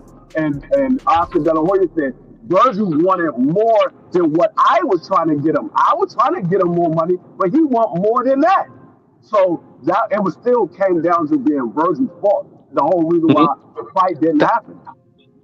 That's not accurate either, D, because the DAZN actually submitted a brief in Virgil's favor stating that Golden Boy's renewal of their contract is not contingent whether Virgil and Boots fight on their platform. That's what the Zone said. The Zone said they wanted the Joanne Buchanan fight. No. I'm pretty sure that they did, or I'm pretty sure they would. Hold on. Let me answer his question real quick. Hold on. Can I answer his question, please, Deb? No. Can I answer his question? No. I got it. Can I answer his question before I forget? Listen. Can I please answer his question before I forget? I'm running to the bathroom. Can I please answer his question? Y'all hold the panel down for me. That's all I'm trying to say, Piro. Calm down, man. No, I'm just trying to answer his question, Deb. All right. I was going to answer his question, and then Marky can hold it down. I'm just playing.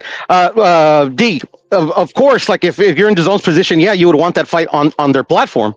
But at the end of the day, is like you were stating that it was Virgil's fault because literally the DAZN deal was hung up because of the Virgil and Boots fight, but it wasn't, because they submitted a legal document, a brief, stating that their negotiations for the renewal of their contract doesn't have to do whether they make the Boots, Virgil, Ortiz fight on DAZN. You asking me that, or you telling me that? No, I'm telling you that. Like that's like a legal brief that you can look up. Like you can go on Google and read it yourself. At the end of the day, regardless, whatever it is about the contract, Virgil Ortiz agreed to a certain amount of money, and then when Joanne Buchanan signed his fortune, Virgil decided to change his mind.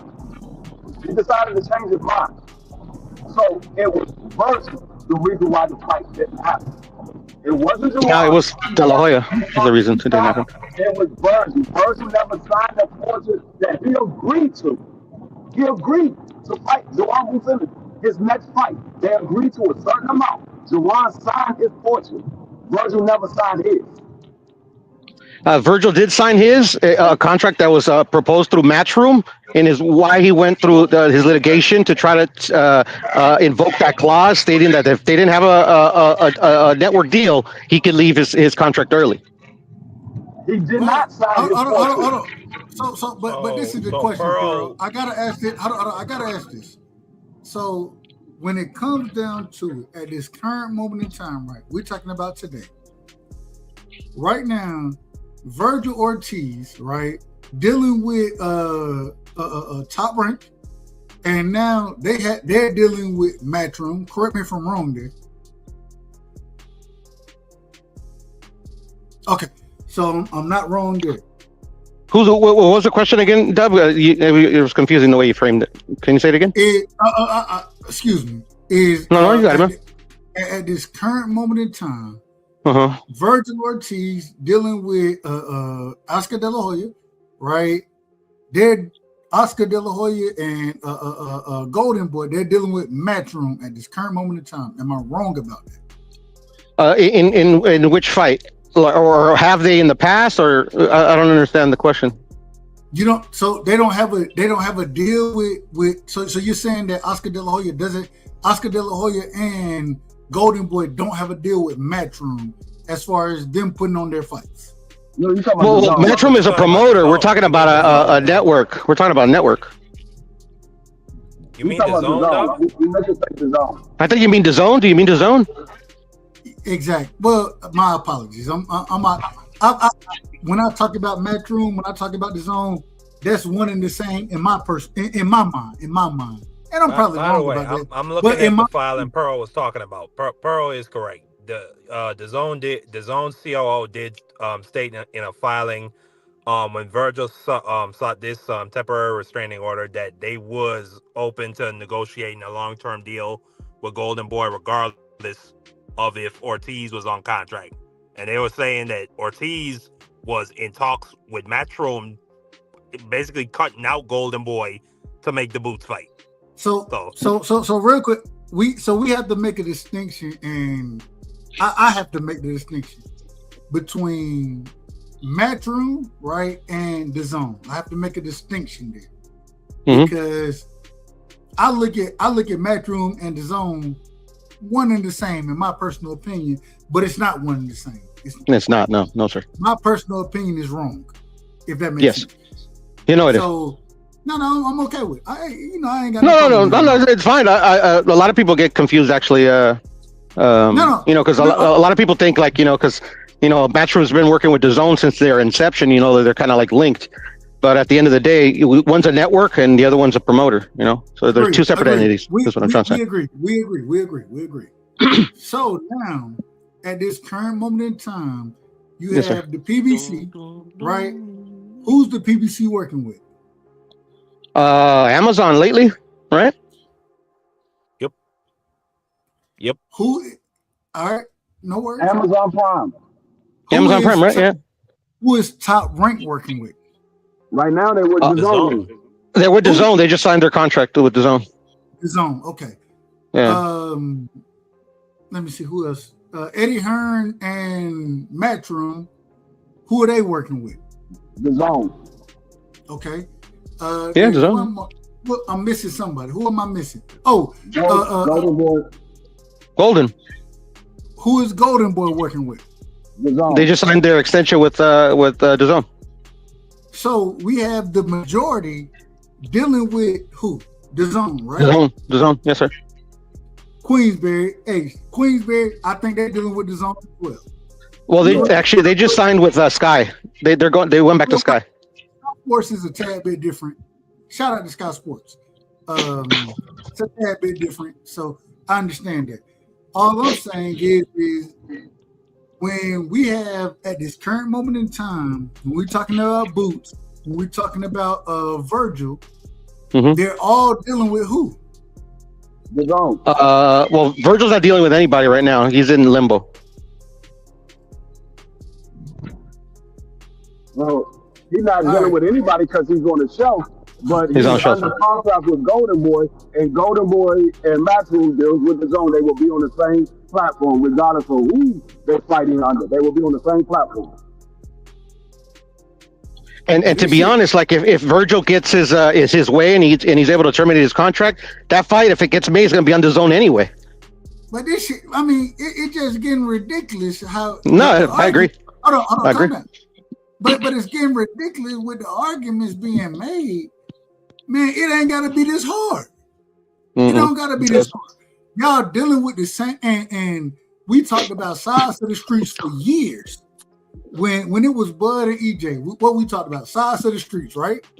Well, at this current moment in time, the Zone has kind of got rid of the sides of the streets because you have all these individuals dealing with you.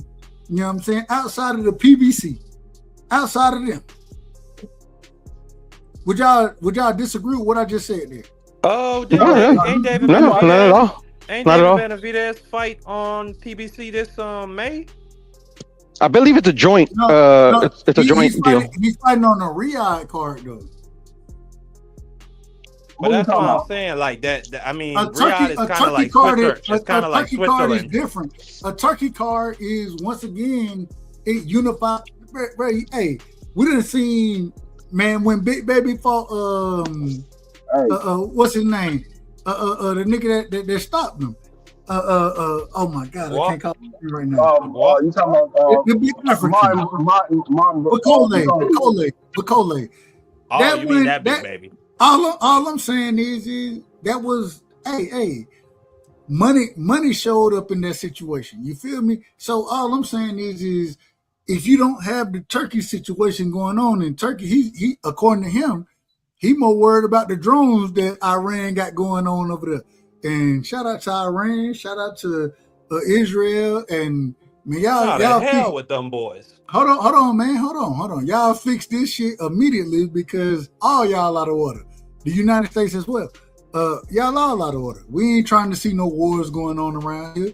We want to see peace, but all I'm trying to tell you is as far as boxing goes,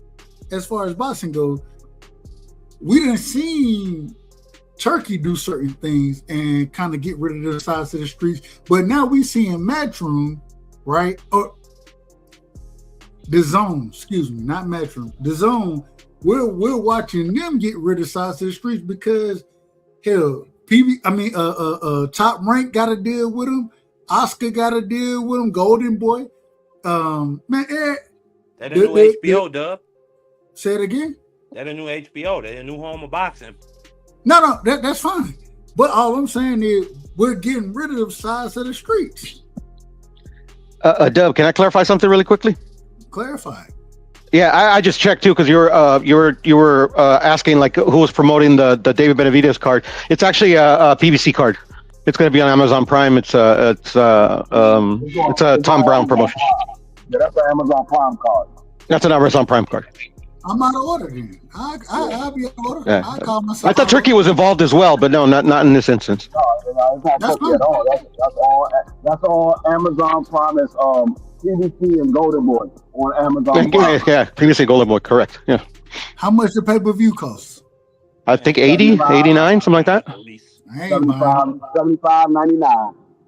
I'm buying it. It might be $79.99. Something like that, yeah. Something like that. All right.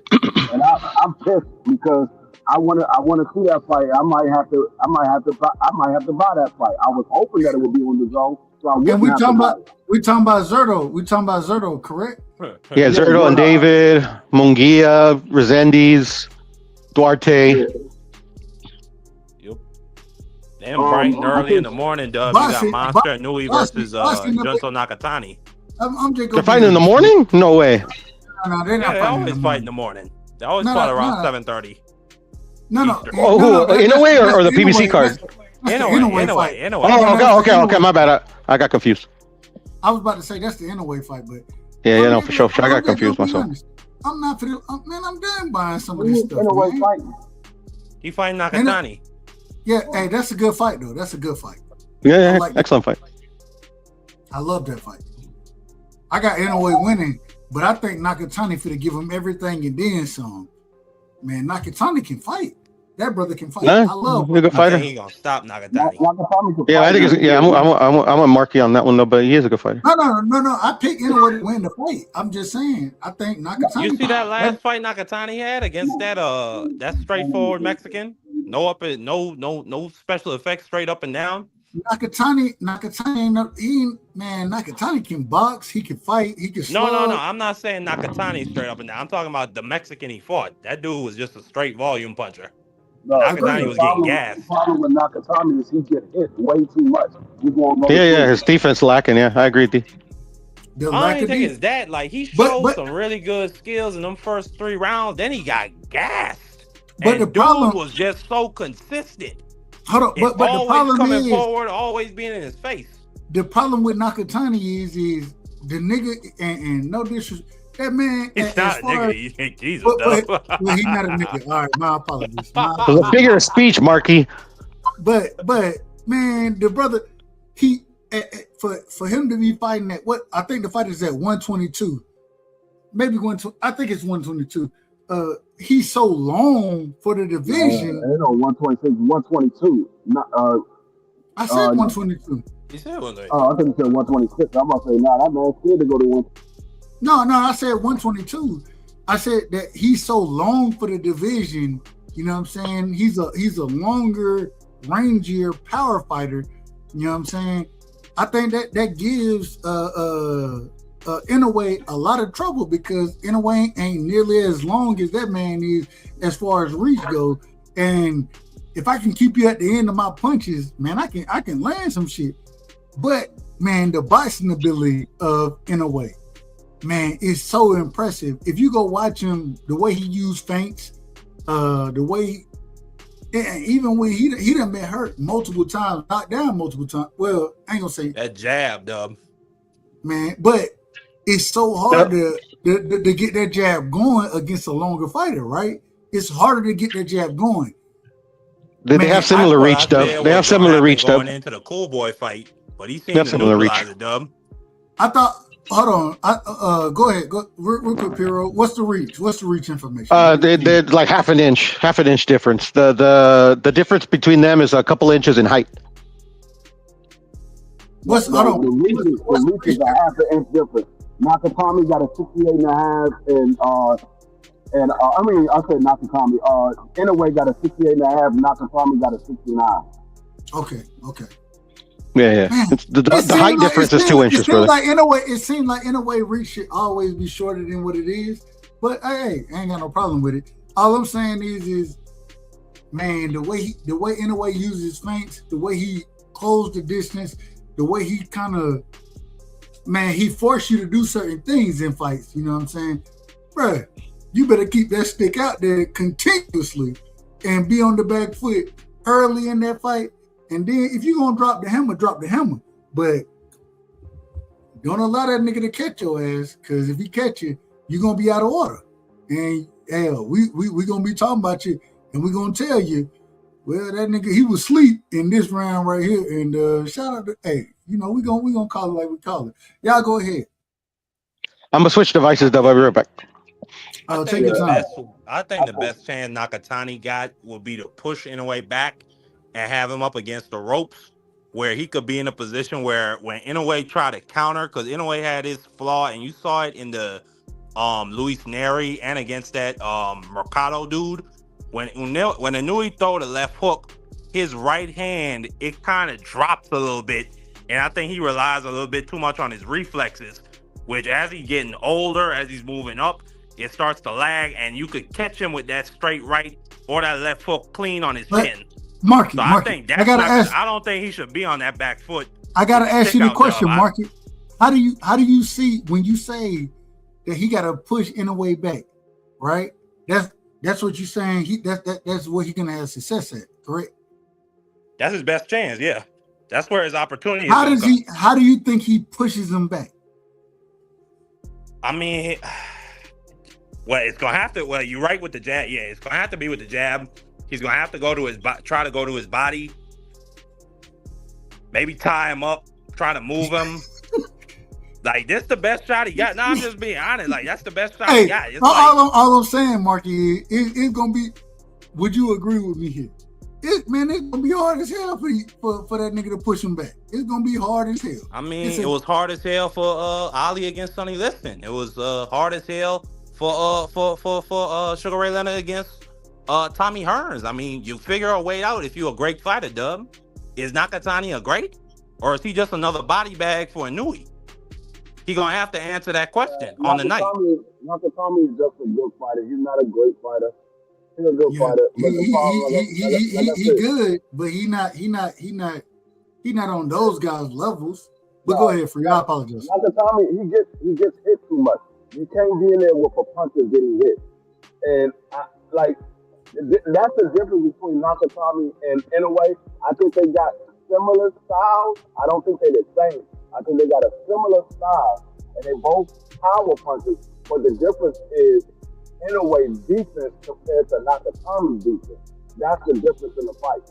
Nakatami's going to take a lot more punches than Inoue would take. Well, real quick, man, we got my brother in the building, man. Big Dog Willie is in the building. Big Dog, welcome to the show. Be in order now. Don't be out of order. But, man, you know you always welcome over here.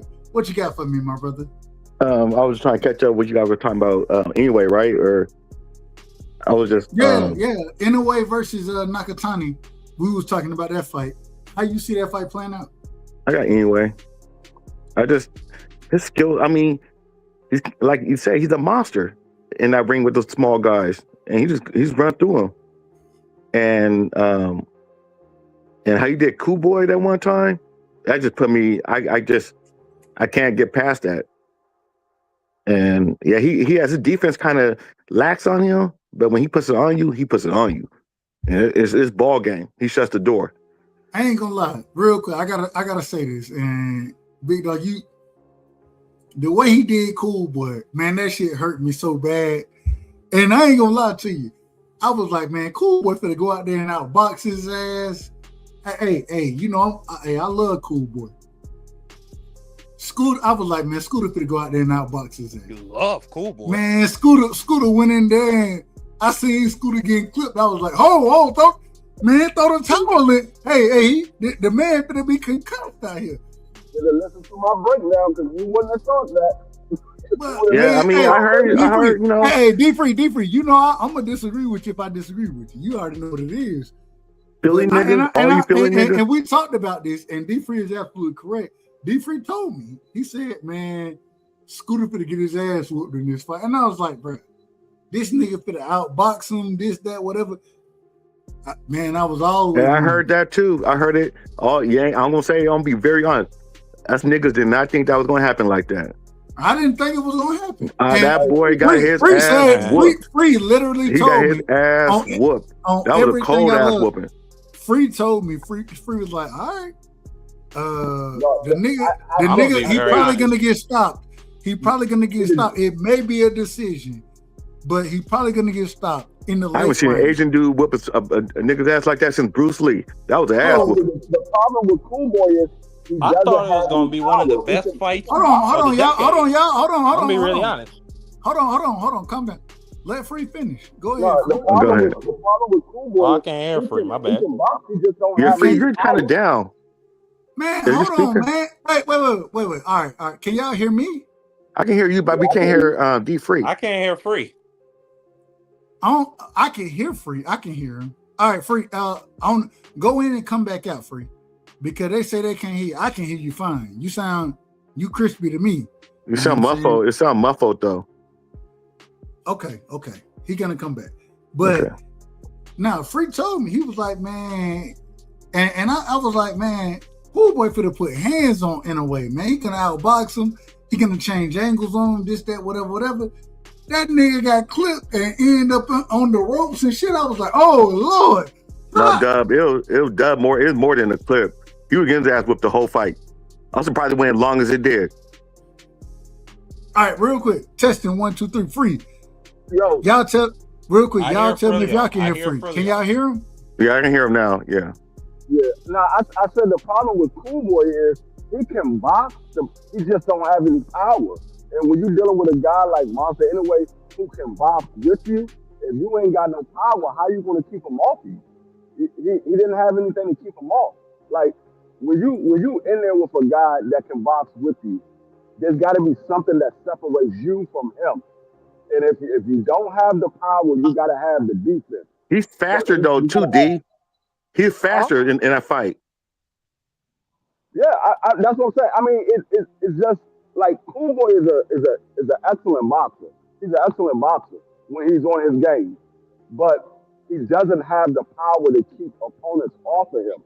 Like he can land a shot and hurt his opponent, but if you don't have that power to keep them off of you, you're going to be cooked when you're dealing with the top level guys. I want. There was a lot of advantages that anyway was faster than he was too.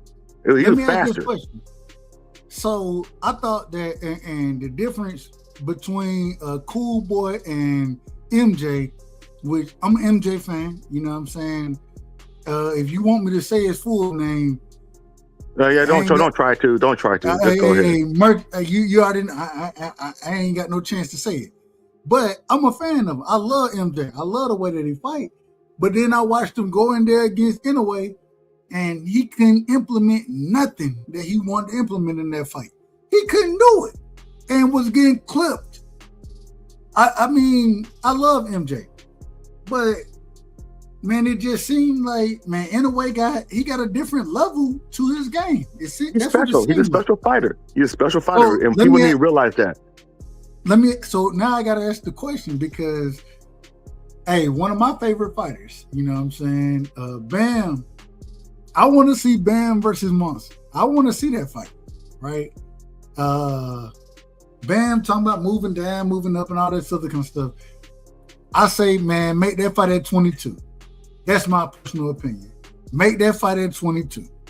Bam done already said that he can move down if he need to. He can move up. He done did these things, winning titles and things like that. Fighting old dogs out there and all that. Man, Bam Rodriguez versus Monster Inoue. Who you picking to fight? Big Dog Willie. Who you picking that fight? Ooh, that's a good one. That's a good one. And I love both of them. I like both of them too. That's a good one because both of them got qualities. I know I got it. Y'all ain't gonna like it. Hold on. No. Hold on, Free. Go ahead, Big Dog. I'm gonna go. I had to go with Monster. Wow. He fought the better. I think he fought the better comp. He fought the better comp. Stop at your decision. No, I think it's gonna be a decision. I just think he fought the better competition. Just throughout. Yeah, especially when we moved up to 122, it's better comp. Ain't got no problem with that. No problem with it. D Free, who you pick? Monster or Bam? I got Monster by 8th round knockout.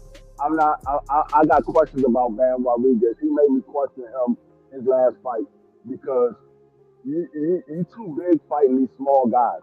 And I got questions with him fighting bigger guys. I don't know if his power is going to translate with the bigger guys.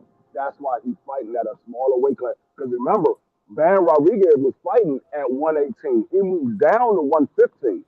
Yeah. He moved down to 115. I got questions with him fighting the bigger guys. I think Monster anyway stops him in the 8th round. In the 8th round? I can see that too. Man, I'm gonna tell the truth, man. And y'all might be right. And y'all know, hell, most of the time when I pick fights, I done figured out I be wrong about fights anyway. So I don't know shit about boxing anyways. But man, I'm taking Bam every day and twice on Sundays. I'm taking Bam over Monster.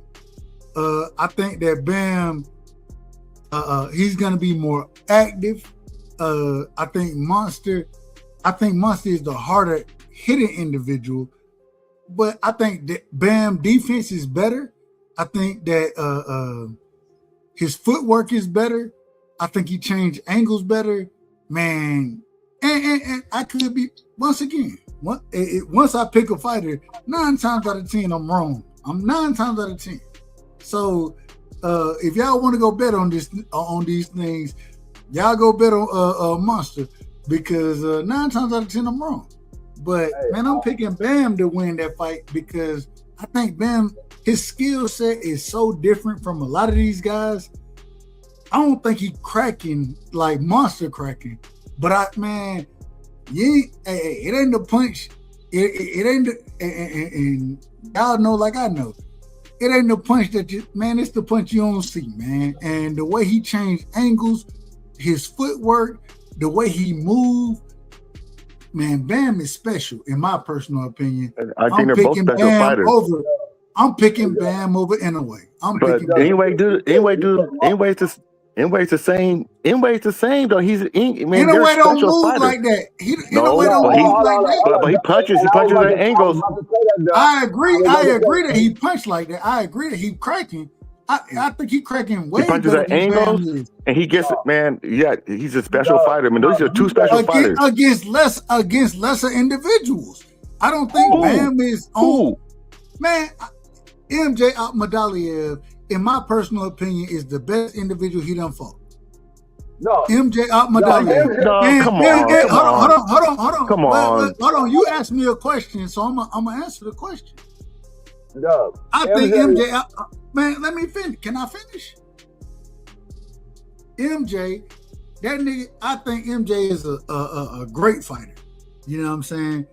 But at the same time, I don't think he can hold Bam jock strap, bro. He can't hold a man. D-Free, can I get this? Can I get this a little bit? What about Neri?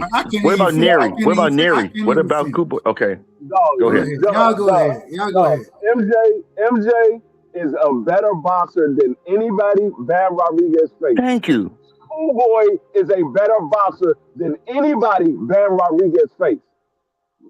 Now, Monster Inoue has been in there with much better boxers. You saying you believe that Bam Rodriguez moves better in the ring than Monster Inoue versus whom? He fought guys that was older. He fought guys that was smaller than him. He had his way with those smaller guys. Of course, he's going to look much superior over guys that's not on his level. We seen Monster Inoue in there with guys that we believe was on Monster Inoue's level, and Monster Inoue showed that he was a better fighter. We have never seen Bam Rodriguez in there with anybody that we thought was on his level. Never. And you have to say he did fight a drugged up Neri, knocked him out, smooth. So that was, and I don't think Bam ever fight anybody as good as Neri. And I'm not a Monster Inoue fan, but I call it how I see it. I seen Monster Inoue in there with much better boxers than Bam Rodriguez has ever faced. And I just don't think I got questions about Bam Rodriguez when you're not trying to move up and you are much bigger than the guys that you're facing. I got questions. And that's the same thing I'm about to have about Gabby Findor. If Gabby Findor moves down, I'm going to have questions about her. Right now, I got Gabby Findor as one of the top female fighters. But if you're much taller than these females and you're talking about moving down in weight, you're not talking about moving up, you're talking about moving down. I got questions. Hey, you guys, I'm about to get ready for work, but I just had to come here and chime in on you guys. But you guys have a good night. You know we love you, brother. Love you all too. All right, man. All right, y'all. Be safe out there and keep everybody in order as far as what you got going on. Respect. All right. Love you, brother. Love you too. Y'all see y'all later. All I'm saying is this. Be free. This is what I'm trying to tell you right here. And I gotta call you out of order. You out of order. So hold on. Let's do it this way. Stephen Fulton, right? We think Stephen Fulton is a great win for Monster. We agree. Don't we? Yeah. Stephen Fulton was a champion at what division? When at 26. Correct me if I'm wrong. At 22. No, he was a champion at 26 as well. You said he was what? He was a champion at 22. No. What I said is he was a champion at 26. Oh yeah, 26 years old. Yeah. No, not 26 years old at the weight class. But that has nothing to do with when Monster fought him. Monster fought him at 22. That's what I'm saying. We agree. We agree. He was a champion at 22 when Monster fought him. He was a unified champion. We give credit what credit is due. Right? We agree. We agree. Correct? Yeah. Louis Neri. Correct me if I'm wrong now. Correct me if I'm wrong. Louis Neri got beat before, and even in that fight against Monster in a way. A decent fight. A decent fight. Although he got stopped, man. I ain't gonna lie to you. He got knocked out. Correct. I might be wrong about that. I believe he got knocked out. Am I wrong about that? I think Louis Neri got knocked out in that fight. He got knocked. Yeah, he got stopped on Monster. The nigga, correct me, he got beat by Brendan Figueroa. You're not telling me something I don't know. I didn't bring up Neri. That was Big Dog that bring up Neri. I brought up. Hold on. I can barely hear you. You gotta come closer to your mic. Come closer. I can barely hear you. I said Big Dog brought up Neri. I didn't bring up Neri. I brought up MJ and Cool Boy. I didn't bring up Neri. That was Big Dog's argument. Let me ask this question, and this leads into directly what we were going to talk about, because in this same situation, what we're talking about, Cool Boy, right? He got in there with O'Shaquie Foster, and he lost that fight, right? Mm-hmm. O'Shaquie Foster, hey, look at the title. It just led. I didn't expect it to lead this way, but it lead right into what we're going to talk about. O'Shaquie Foster versus Raymond Ford. Mm-hmm. Are you interested in that fight? Do you think that's a good fight? Do you give? Well, how do you see that fight playing out? I ain't even gonna ask. I want to be very unbiased before I say what I'm gonna say. I think it's a good fight. I like that fight. I want to see that fight. But I think it's going to end similar to Cool Boy. I think Raymond Ford is too small for O'Shaquie Foster. He's too small, lady. Yeah, he doesn't have the arm reach to deal with a guy like O'Shaquie Foster. O'Shaquie Foster is a much better boxer, and he has the longer arm reach. He's going to sit on the outside and jab Raymond Ford. Raymond Ford has to get on the inside to fight with O'Shaquie Foster. And O'Shaquie Foster can fight on the inside as well. But Raymond Ford is more of a boxer. He's not an inside fighter. He's a boxer. And so I think Raymond Ford is going to end similar to Cool Boy. I want to ask you, Free, and I'm gonna give my opinion on this next. But I want to ask you one quick question. As far as that fight go, right? With Raymond Ford, and I'm a fan of Raymond Ford. Man, you know, I probably love more fighters. You know how I am anyway. It is what it is. I love fighters. You know what I'm saying? And it is what it is. But Raymond Ford, what is he? Correct me if I'm wrong here. The man probably 5'5", 5'6". Is he 5'5", 5'6"? Probably somewhere around there. I think he got long arms, so he might have a 75-inch, 78-inch arm reach, somewhere in there. But I think he got a good skill set. When he beat Nova, right? I think that was his last fight. I could be wrong about that. He beat Nova, and Abraham Nova done had his own, man. Stop bringing out this big ass, respectful. I say this respectfully, Abraham Nova. Stop bringing out the big ass, mascot. Yeah, mascot. That's the word I'm using. Stop doing it, man. You out of order, man. you be so fine. Oh, they don't even make sense. It was cool when you was winning, but you ain't winning. Yeah, you can do it if you're winning, but when you get hands put on you, stop bringing the mascot out. He had a close fight with Oshaki. Nova did. I thought that the fight with Oshaki, in my personal opinion, I thought that was a better fight than he had with Raymond Ford. I thought Raymond Ford watched him. Did you see the Raymond Ford fight versus Nova? With Nova? Yeah, Nova. No, I didn't. I might. Oh, you cut out. That fight happened a while ago, so I can't remember exactly how it went down. I gotta go back and watch it again. Well, all I'm saying, I thought, and I think the Oshaki fight, it happened probably in 2005 or 2025 or something like that. I think it was late 2025. I could be wrong. Or excuse me, 2024. I said 5. 2024, like late somewhere in there. But I think the better fight was the Raymond Ford fight.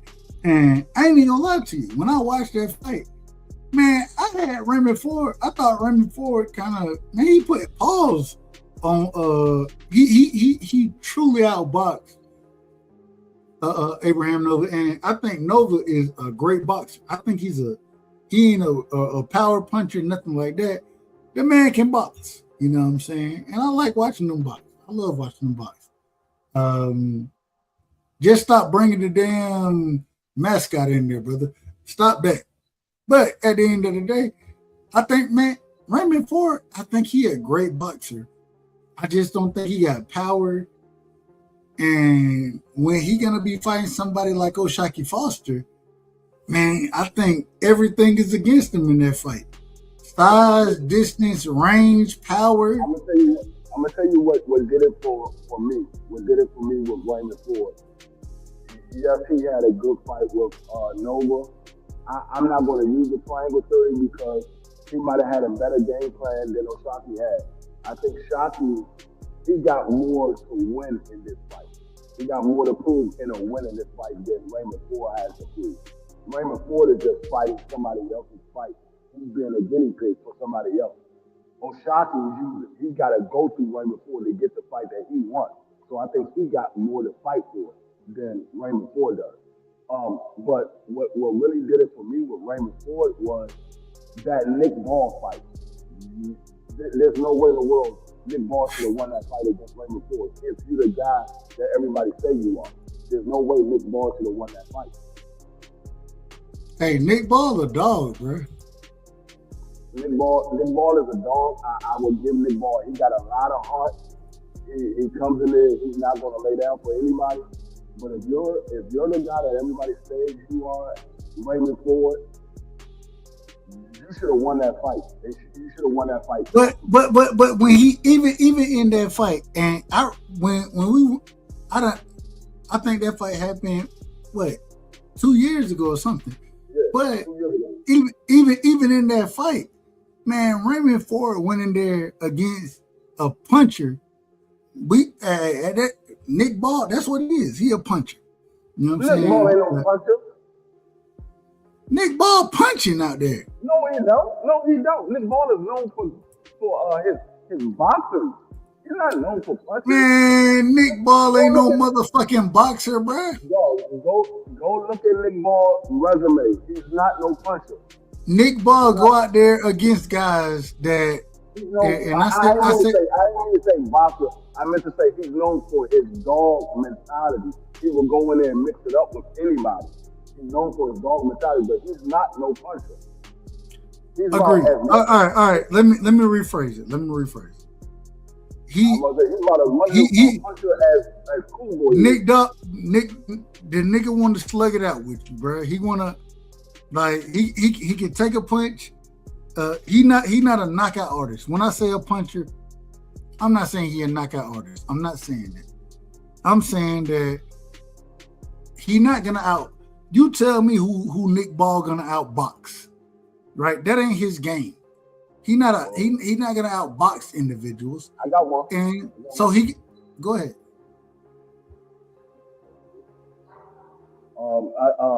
Raymond Ford. He outboxed Raymond Ford. You thought he outboxed Raymond Ford?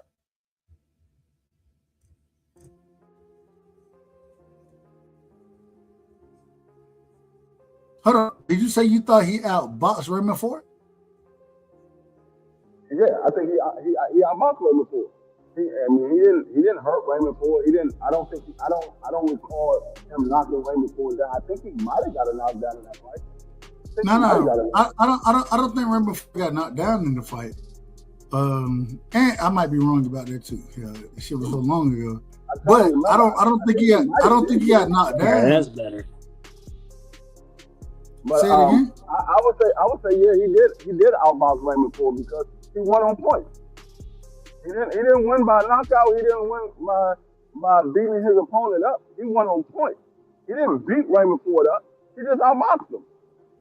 Man, he didn't. Man, that nigga, he was lame. Man, Raymond Ford was scared to engage in certain times in that fight because Nick Ball was throwing them overhands like a motherfucker. Yeah, he outboxed him. That's his boxing That style. ain't no, man. That's his outbox. Hey, hold on, man. Hold on. There's a different. Now, I understand. If you throwing overhand, if you throwing get off my, hey man, if you throwing get the fuck back punches, that shit ain't outboxing nobody, bro. Yes, I'm gonna tell you why it is. Because just like your boy said, there's 5 styles of boxing. Just like your boy said, there's 5 styles of boxing. Oh, we done went to the 5 styles. I mean, but there's different styles of boxing. So just because you don't move around the ring, don't mean you don't outbox your opponent. There's different styles. You got the come forward fighter. You got the brawler. You got the boxer. And then you got the boxer puncher. And then you got the knockout artist. So there's different styles of boxing.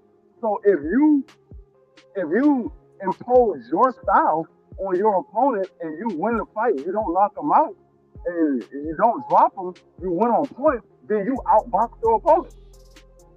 I feel you on that. I'm just saying, when you throw and get the hell off me punches, hey, you might connect with a get the hell off me punch. I ain't got no problem with it.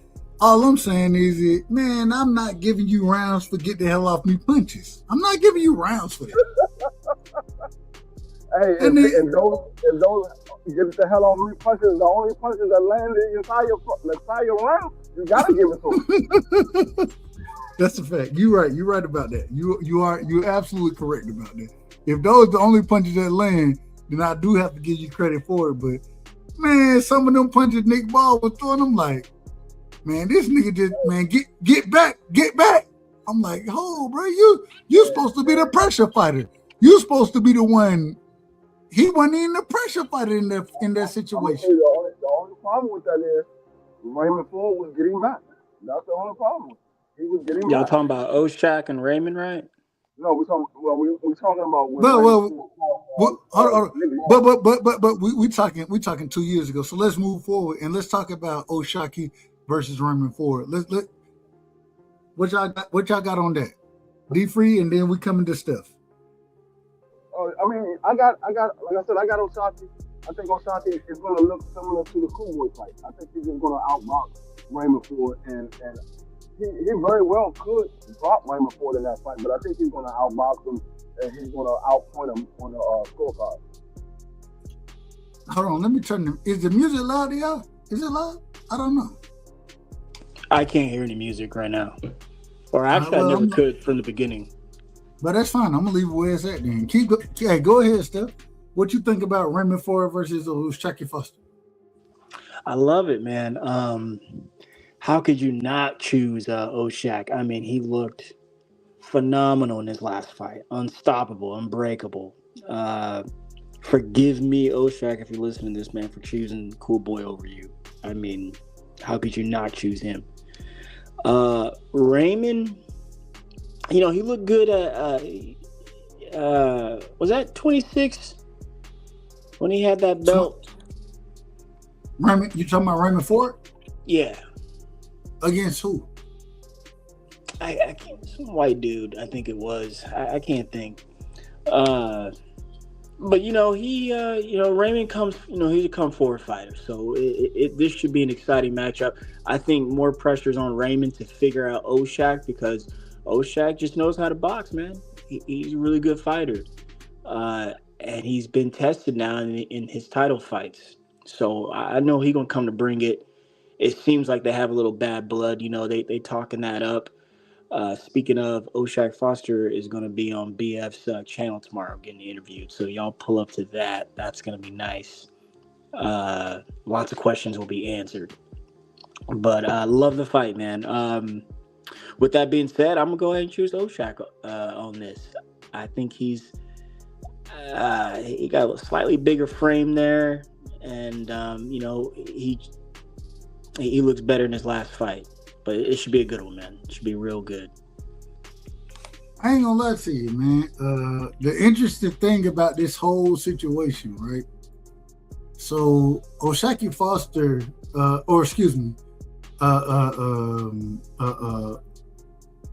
damn, what's the brother name? Raymond Ford. Raymond Ford, excuse me. Raymond Ford got a decision, right, against Abraham Nova. Correct me if I'm wrong. I think I'm right about that. He's a good gatekeeper, though, Dub. Yeah. But even before that, Oshaki Foster went in there and he got a split decision against Nova and knocked Nova down in that fight. I believe. I could be wrong about it. No, he did. And top rank don't want him to be successful. I'm just gonna say that. Well, hold on, real quick. And then went in there against Conceição. And I'm a big fan of Conceição. I think Conceição, shout out to the, I believe he's Brazilian. Is he Brazilian? I might be wrong about that. But they had 2 fights against each other. I think it was kind of, I think Raymond won the second fight. Conceição won the first fight. Both close fights. You're talking about Oshaki. And Conceição. Oh, excuse me, Oshaki. That what I said. I said Raymond. Yeah. I knew what you meant, though. I knew what you meant. But Oshaki won both those fights, but he did. Conceição, the first one. And then he went in there, and when he put hands on, and I think he peaking right now. When he went in there and put hands on Cool Boy, now mind you, Cool Boy coming off of a knockout from a Monster. Okay, I understand that, but man, he went in there and outboxed the shit out of Cool Boy, and it ain't like he just beat him up. He just outboxed the man, and I didn't see that happening. I didn't see it happening. So he's not coming off a knockout off a Monster. He's coming off a win over Brandon. Figueroa. But Brandon Figueroa, I mean, come on now. Nah, let's not do that. Hold on, wait a minute. The man had already beat Brandon Figueroa, right? Then and shout out to Cool Boy. I'm a fan of Cool Boy. That man had beat Angelo Leo, went and fought Figueroa, had a close fight there. Went out there, put hands on what's the nigga name? Roman. He put hands on Roman. Daniel Roman, yeah. Roman, LA. Then went in there and got his ass whooped against a Monster, but came back against what's the Mexican brother name? I think he came back at Figueroa at a bigger weight. No. Before he fought Figueroa, he came back against was it Ray? No. It wasn't Ray Vargas, was it? Castro. Was it Castro? Carlos doing that thing to me again. Hold up. I think it was Carlos Castro that he came back against. I could be wrong about that. Don't judge me on it. If I'm wrong, hey, y'all do, yeah. Hey. Actually, let me refresh too, Dub. And then, because I can't hear go you. ahead. 1 second. 1 second. That's fine. I'm gonna keep talking anyways. And then he came back, rematched Figueroa, fought Figueroa in a different way when he had to fight against Figueroa the first time. I was like, bro, this is the worst way you can fight this man. You fighting in the pocket and doing shit that you shouldn't be doing. And then what did he do? He came back and he avenged himself. Oh, hold on. I got my brother Steph back in the bed. Hold on. Yeah, Steph, are you there? Yeah, I can hear now, and the music too. And it's fine. My apologies. But all I'm saying is after Cool Boy got beat down, respectfully, by Monster Inouye, came back and he did his thing. And then when he got in the ring with O'Shaquie Foster, he didn't look like he deserved to be there. I'm just telling the truth. I think O'Shaquie Foster is better than a lot of people give him credit for. Go ahead, Steph. I apologize. I agree. I agree. I've chose against both of them before, and have been wrong. That was a really good fight on paper, but Cool Boy didn't come in, man. He came in overweight, blowed up, and got his ass whooped so bad he didn't even want to be in there by the 4th round. In fact, first round he got straight right, or it was straight left. It was straight right, I'm pretty sure, straight to the dome, and he didn't want to be there. It was over. You said something about Conceição. Conceição, all right, I like Robinson Conceição. I like him. I think he can box. He's a really good boxer. He fought somebody. It might have been Shakur, but I'm pretty sure it's before that where he lost to Shakur though. He lost to Shakur. Yeah. He looked way fresher and better. His legs looked better, and then about the time he got to O'Shaq, he looked it like Father Time got him. I was like, man, he fell off a cliff. I was like, what is this? And then they fought the second time, and he still looked it almost the same way. But did he win the first fight against O'Shaq? I think he won the first fight. They robbed O'Shaq, man. He did not win that fight. That was bad. Like I said, Top Rank, they don't want him to be successful. Ever since he signed with them, they act like he doesn't even exist. It's crazy. And the best fight I think he ever had? Who's this? When what's the nigga name? What's the nigga the tall Mexican dude who be throwing uppercuts? You talking about Espinoza? No, not Espinoza. Oh my God. Any other guy I call his name? What weight class? I think they was fighting at probably 30 at the time or somewhere around there. Man, I can't think of his name. Man, he tall, he long, throwing uppercuts from across the ring, man. The uppercut was Navarrete, are you? Navarrete, that's his name. Ray Sanchez, Ray Vasquez. I forget, but the first no. Navarrete. He's not tall. I could be wrong. Right. I could be wrong. Navarrete tall as hell. No, he's not. He's like. Well, okay. I know what you mean. For his size, to be fighting that. Frankly, he should have been at 35 2 years ago, man. No, man, that's a big dude, bro. Whatever. But I think when they fought, and don't quote me on this, I could be wrong. I think they fought at like 26 or something when they fought, and so Ray Vargas. Yeah, I'm talking about Navarrete. 1 second though, I'll be right back. Per, hold it down. You too, Doug. When Navarrete was throwing them uppercut, it was a draw in the fight. It was a draw, but I don't know. I thought that was the best fight that I ever seen from Robinson Conceição. I had him winning the fight. My bad. I thought you were talking about somebody else. No, I was talking about Robin Constancio. But hell, you know I'm out of order anyways. It don't matter, Piero. What you got for me? Talk to me. I don't even know what we're supposed to be on right now.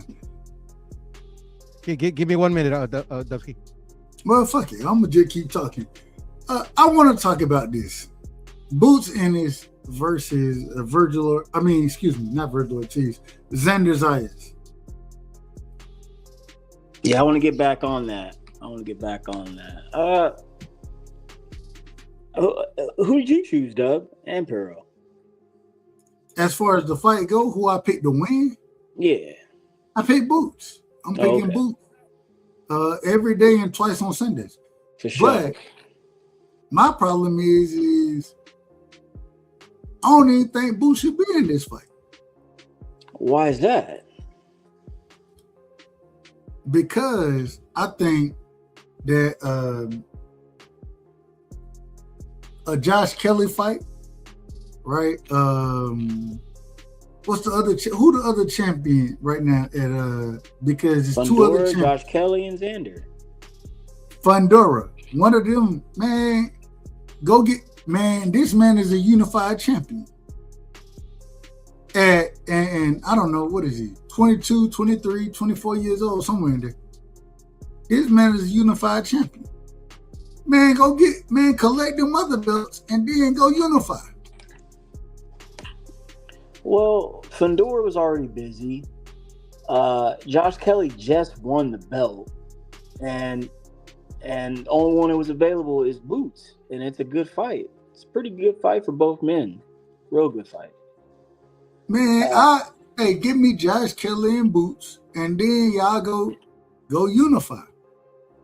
Give me Fundora. See, and this other thing, I ain't gonna lie to you.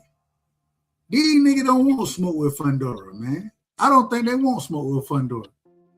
I don't Matter think so fact, either. Matter of fact, hold on, real quick. You know how Fundora moving out here? How's that? He moving like this right here. This how Fundora talking to their ass. Bitch. Mantis in this bitch. Wash the Chevy doors. Mama, I saw Jesus. Get low with it. Whoop a bitch. Whoop a bitch. Whoop a bitch. I turned around and I spunk the nigga. Pretty Ricky, baby, grind on me. Wish a bitch. Dub thinks that shit's so funny. That's how you talking to their ass, man. I've been saying Fundora is the best in the division for at least the last going on what seems like 2 years. Why they ain't fighting the man? Because it's a slow moving division, man. I mean, people thought Baki was the boogeyman, man. It's whatever, man. It's whatever. Long as it's moving, it's moving. Fundora. I will say this though. Samson, matches him with whom he matches him with, and Fundora just seems to be okay with that. One would ask, why hasn't he wanted to challenge the likes of a Jamel Charlo? But it seems like we buried him alive and forgotten about him. But I do, again, I think, sorry, Pierre, I think with his track record and whom he's fought since he's been in the division, I think he's the best in the division, no doubt. Amazing. I don't think there is a clear best in the division. Just my opinion. My bad, Up. Go ahead. No, we're not going. I just said mainly off the strength of his resume and comparable to the other, guys in the division. I think he's the best. That's why I said that, bro. I mean, I think Virgil has a claim to that. But to be honest, hold on, who Virgil done beat? He got like one scalp, dude. Who he beat? He beat Madrimov. He beat Bohachuk, Lubin. Those 3 wins are like better than any of Fundora's wins. Amazing. That's a good claim. No, not a good. I mean, Keith is a good name to have. Don't get me wrong, but Keith, I mean, you could tell he was like a shell of himself. It's not a good claim. It is a good claim, bro. I mean, like he got his ass kicked by Mendoza. Then why? When 12 with Tim why Zulu. Virgil ain't jumped in the ring with Fundora? I'm sorry, brother. Why Virgil ain't jumped in the ring with Fundora? Didn't we already discuss this before I took my little break? But we talked about it. We'll be right back again. He ain't fighting nobody. He's fighting Oscar. Let him beat Oscar. And then he can fight somebody else. Hey, learn how to sign some shit. Anyways, all I'm saying, He signed his portion. But anyway. So you put Virgil at the top of the division right now. I mean, I think he has a strong case, but like I was responding to Steph, I don't think there's a clear number one guy there. Like I think I'm not talking about nobody else. I'm not talking about nobody else. I'm talking about Virgil Ortiz. Where do you put him at this current moment in time? Amongst the top in the division. Top 5? I would put him top 3. Amazing. All right. Do you think that he loses? We had the unified champion Xander Zayas. Would you put Virgil over Xander Zayas right now? Of course. Amazing. Why he ducked him then? Because of Oscar. Didn't we discuss this with D-Free as well?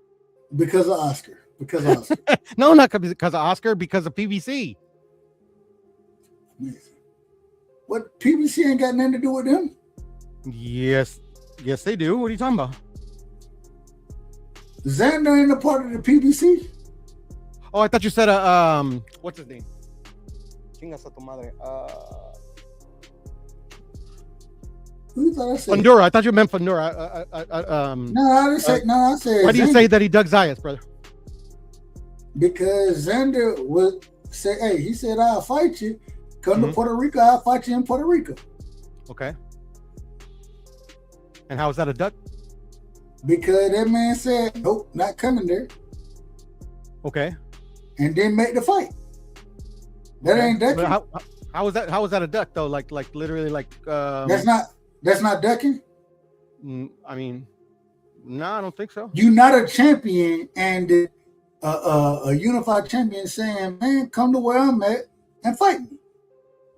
Okay, you take that fight. You take that immediately. So when they were at the negotiation table, Virgil, I don't know nothing. Not Virgil, but Oscar De La Hoya said, "No Puerto." No, how do you not know about that? You're calling him a duck. Well, what Oscar De La Hoya said? What did he say? No, what I was trying to say is that I don't know how you can. No, that's the question I was asking. So when they were at the negotiation table, Oscar said if it's in Puerto Rico, no fight. That's a fact.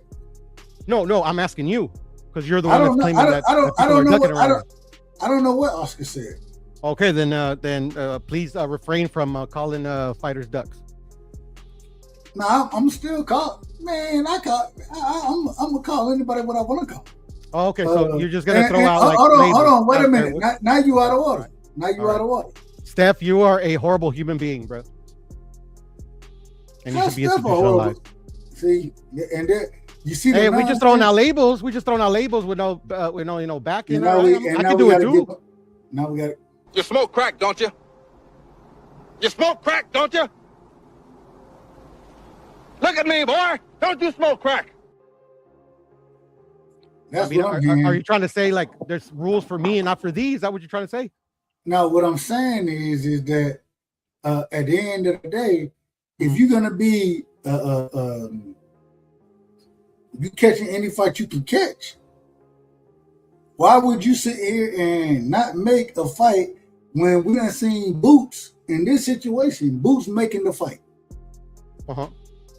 right? Xander Zayas making the fight with Boots. Well, why Virgil didn't go make the fight? And you're gonna blame Oscar? I understand it. No, I'm not blaming Oscar. I'm not blaming Oscar.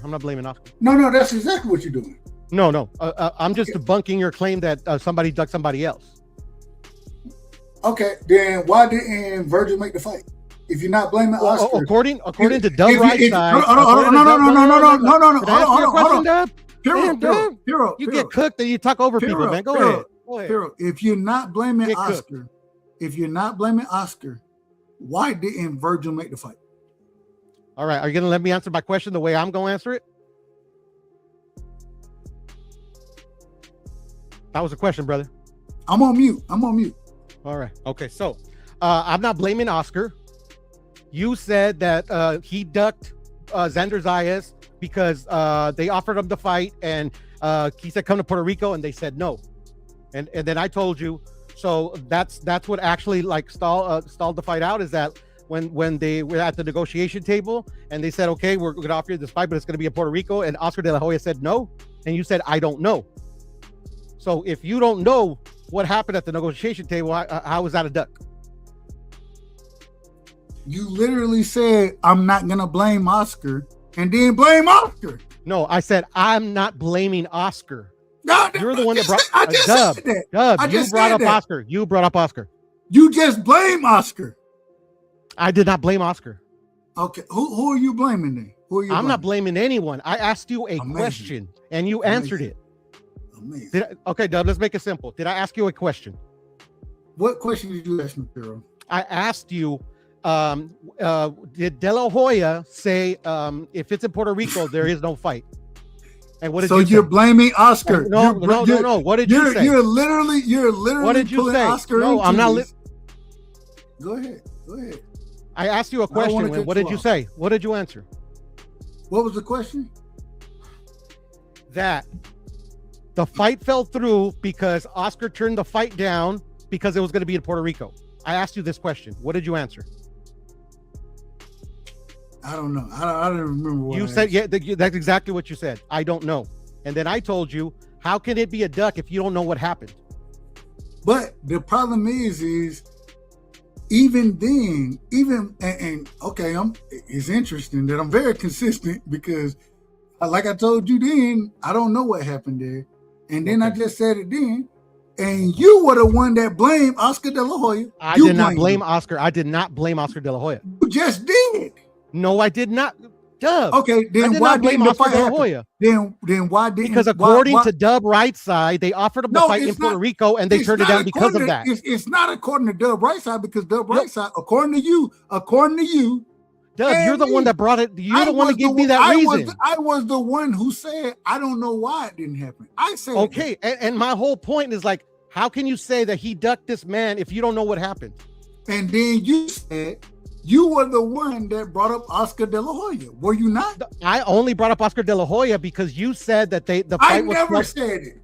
Yes, you did. You said the fight fell through because it was going to be in Puerto Rico. That's what you said. Here we go. And this is the problem.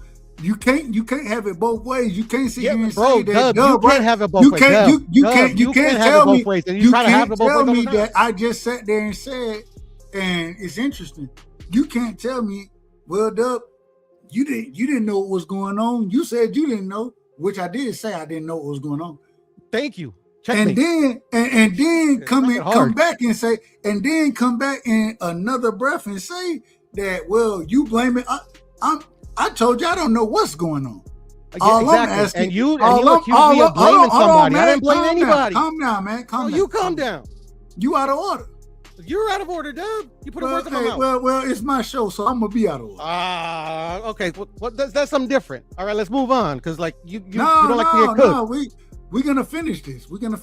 Dub, you overtalk me, and you say it's your show. You can do what you want. That's cool. I love you, brother. I love you. But if you don't want to get cooked, that's cool. I can move on. Well, you're wrong, and I'm not wrong. You haven't cooked me on anything, bruh. You're the one that said that Virgil ducked the fight because it was going to be in Puerto Rico. I proved that you don't know what happened. So, like, literally, how can you call it a duck? That's why I was saying that. That's why I made that joke and said Steph is a horrible human being and he should be hung by his pinky toes and let all of his blood out. I was just talking shit. I was like literally slandering Steph Brown for no reason, just how you're slandering Virgil for something that you know nothing about. That was my whole point. So, my question is,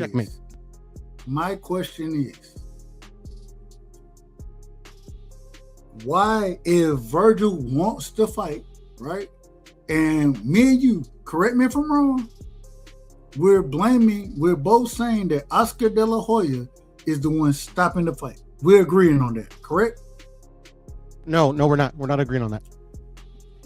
So, okay, if we're not agreeing on that, then why didn't Virgil Ortiz go to Puerto Rico and fight Xander? Why not? Why did he turn it down?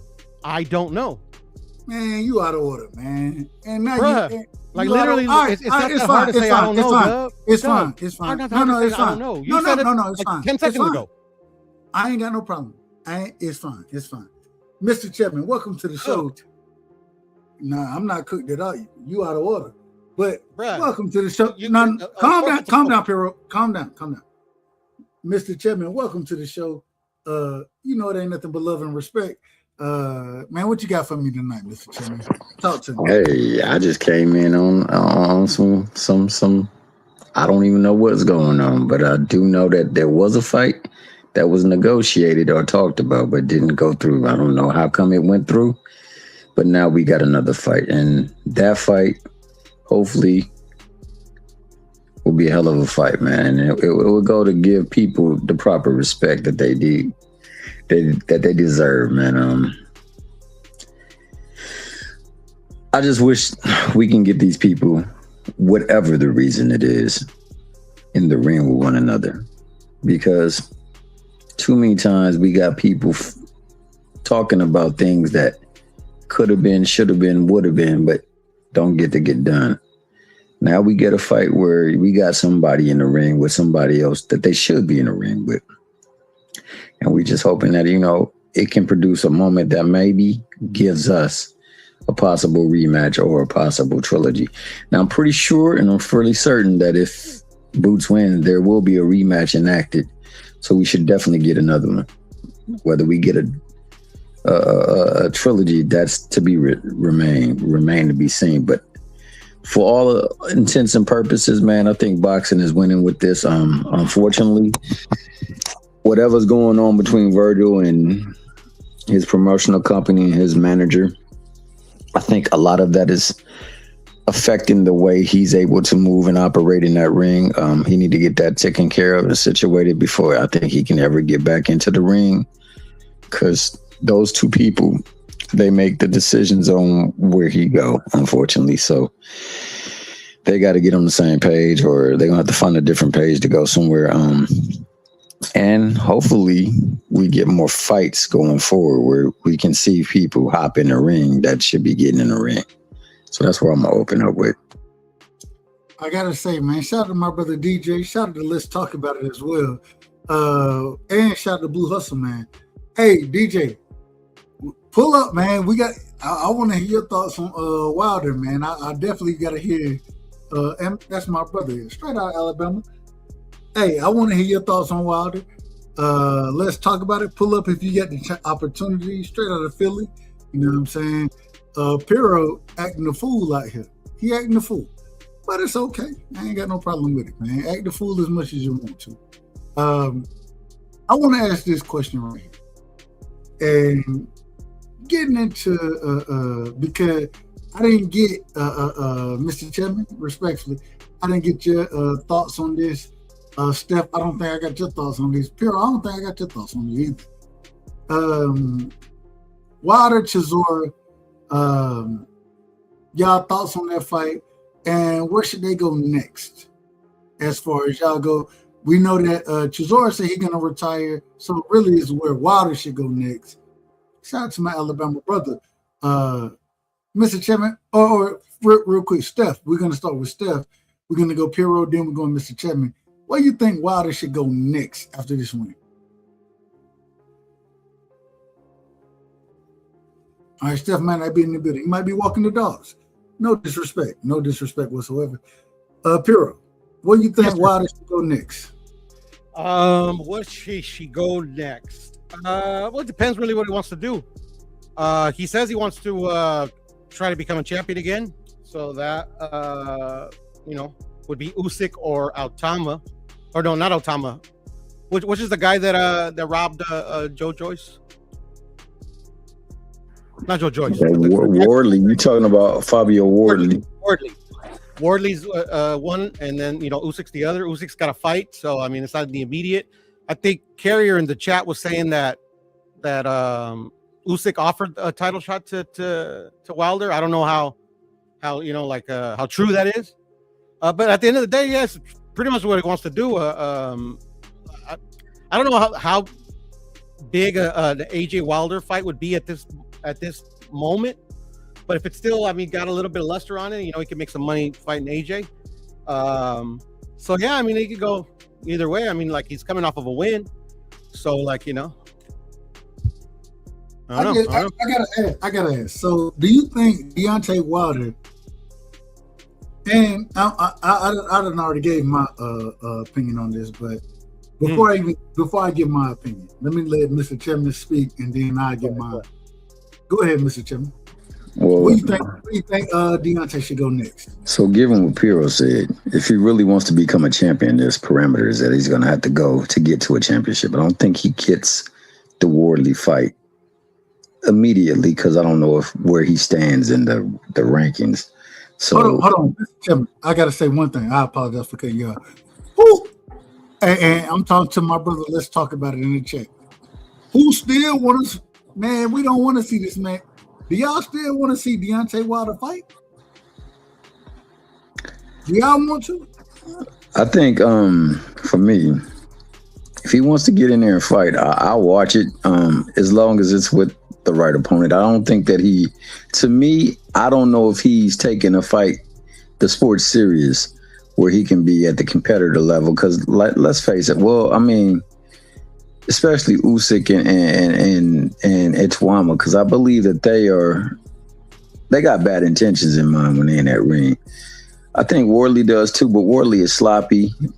Wilder has been sloppy, so you know it's who gonna be able to land the biggest punch, and chances are it's not gonna be Wilder because he's really wild with things. He hasn't had structure to his fighting for a long time, especially after, you know, he got super big. If he wants to be a champion, then he's going to have to determine whether or not he's going to put in the world work that's necessary to condition his body, strengthen his resolve going through the rounds, and be able to accommodate going through fatigue or lessening the bouts of fatigue. I think also he's going to have to set his punches up. He can't wing them. Now, as far as what we saw in that fight, I want you to really recognize that the ref was an active fighter in that ring too. He definitely was cutting rings. He was getting in the way. He was way out of order. And you know, it looked like, for me, it almost looked like they was trying to stage it so, you know, your boy can go out as the warrior is. And shout out to Chisora, because he literally did everything that we ask of a fighter, and that's fight everyone possible. Wilder, he still has two names for sure that he hasn't yet been able to get on the marquee, and that's Usyk, that's somewhat from his era, and then there's Joshua. So to me, that the Joshua fight, since I don't believe either of them are in the competitive stage yet right now because of minor setbacks and major setbacks, that might be the fight. And it's a reason why when you looked at that promo, it was over there. Every time you saw Wilder, you saw a snapshot of Joshua somewhere. And then you got your boy Eddie Hearns out there talking about, you know, well, Joshua's not ready to compete for a belt yet, so we would possibly take a warm-up fight, or what did he say?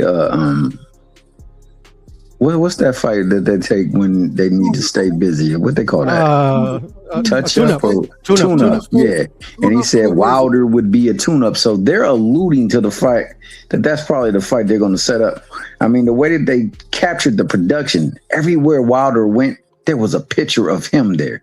He no longer looks at Wilder the way he used to look at Wilder prior to, you know, Wilder going on the deep end and not looking good. Now he looks like he's food.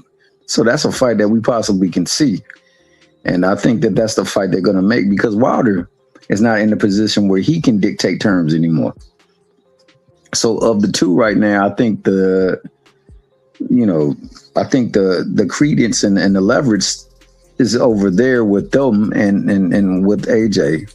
And AJ is, of the two, he appears to be the closer to competition level than what's the name. So for me, it would be that or the Usyk fight. I don't think he needs to fight any of the Young Bucks, because I think the Young Bucks destroy him, because they're trying to become champion. They're trying to make a name, and they're looking at that as the old lion that's no longer able to defend and protect the pride like he used to. And he's just somebody that got to get get out the way. He got to either kick rocks or he got to go.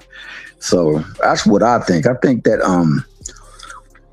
the fight they probably gonna make is the Anthony Joshua fight. I think it's probably the biggest money fight in the division. I don't know what other fight can probably garner that money, and I don't know what other fight for Wilder will, be appealing for him other than the Usyk fight, which will not be competitive. So, but those are the last two fights that I think on his docket he needs, because he's fought in everybody else that's in his era.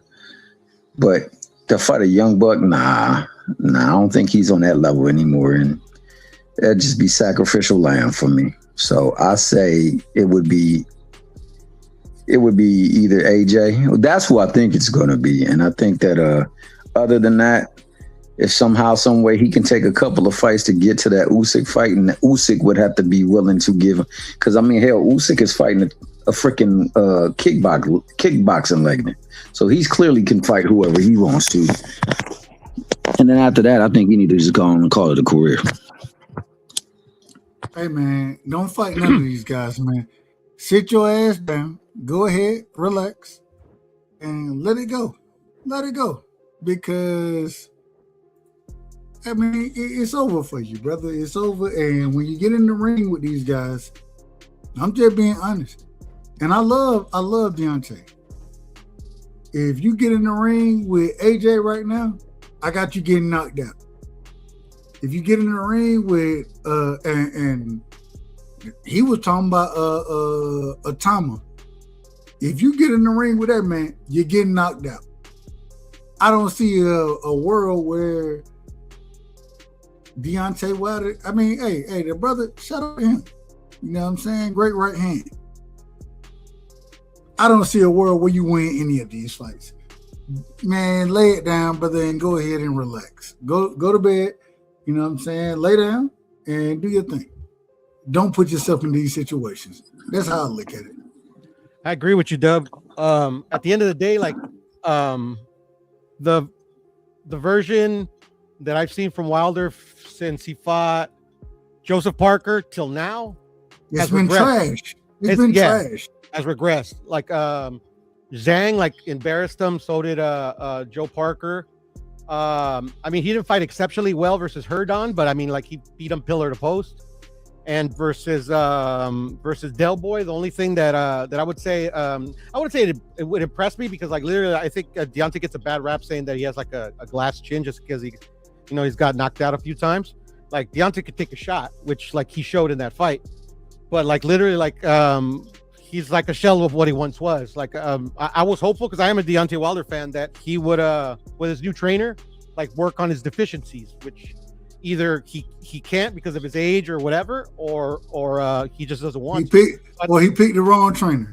Or picked the wrong trainer, yeah. But at the end of the day, no, I hear you. But at the end of the day, literally, it's it's his career, so whatever he wants to do. But who am I?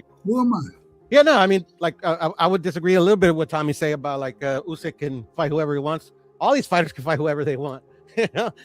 That's sometimes we forget about that, but most of the time it's not who they want, it's who the promoters want. You know what I'm saying? But at the end of the day, man, just the version of Deontay Wilder that we see, there's not a fight for me that's oh my God, I want to see this fight.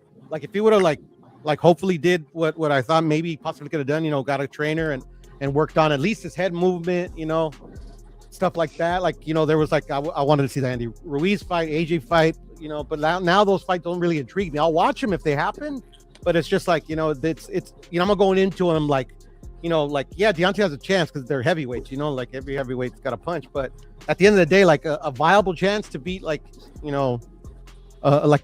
say a more skilled fighter than him, especially at this version of himself, it's just I don't see it. No chance. Yeah. Respectfully. I say that respectfully to Deontay. No, for sure. It is what it is. Keeping it a buck. Man ain't got a chance. The man ain't got a chance to beat. Go ahead, Steph. My apologies. I was gonna say, Per, I think you heard me chopping up a little bit earlier, and I'll say it again for Mr. Chairman since he got here. Like I said, this is Wilder 40 years old, gentlemen.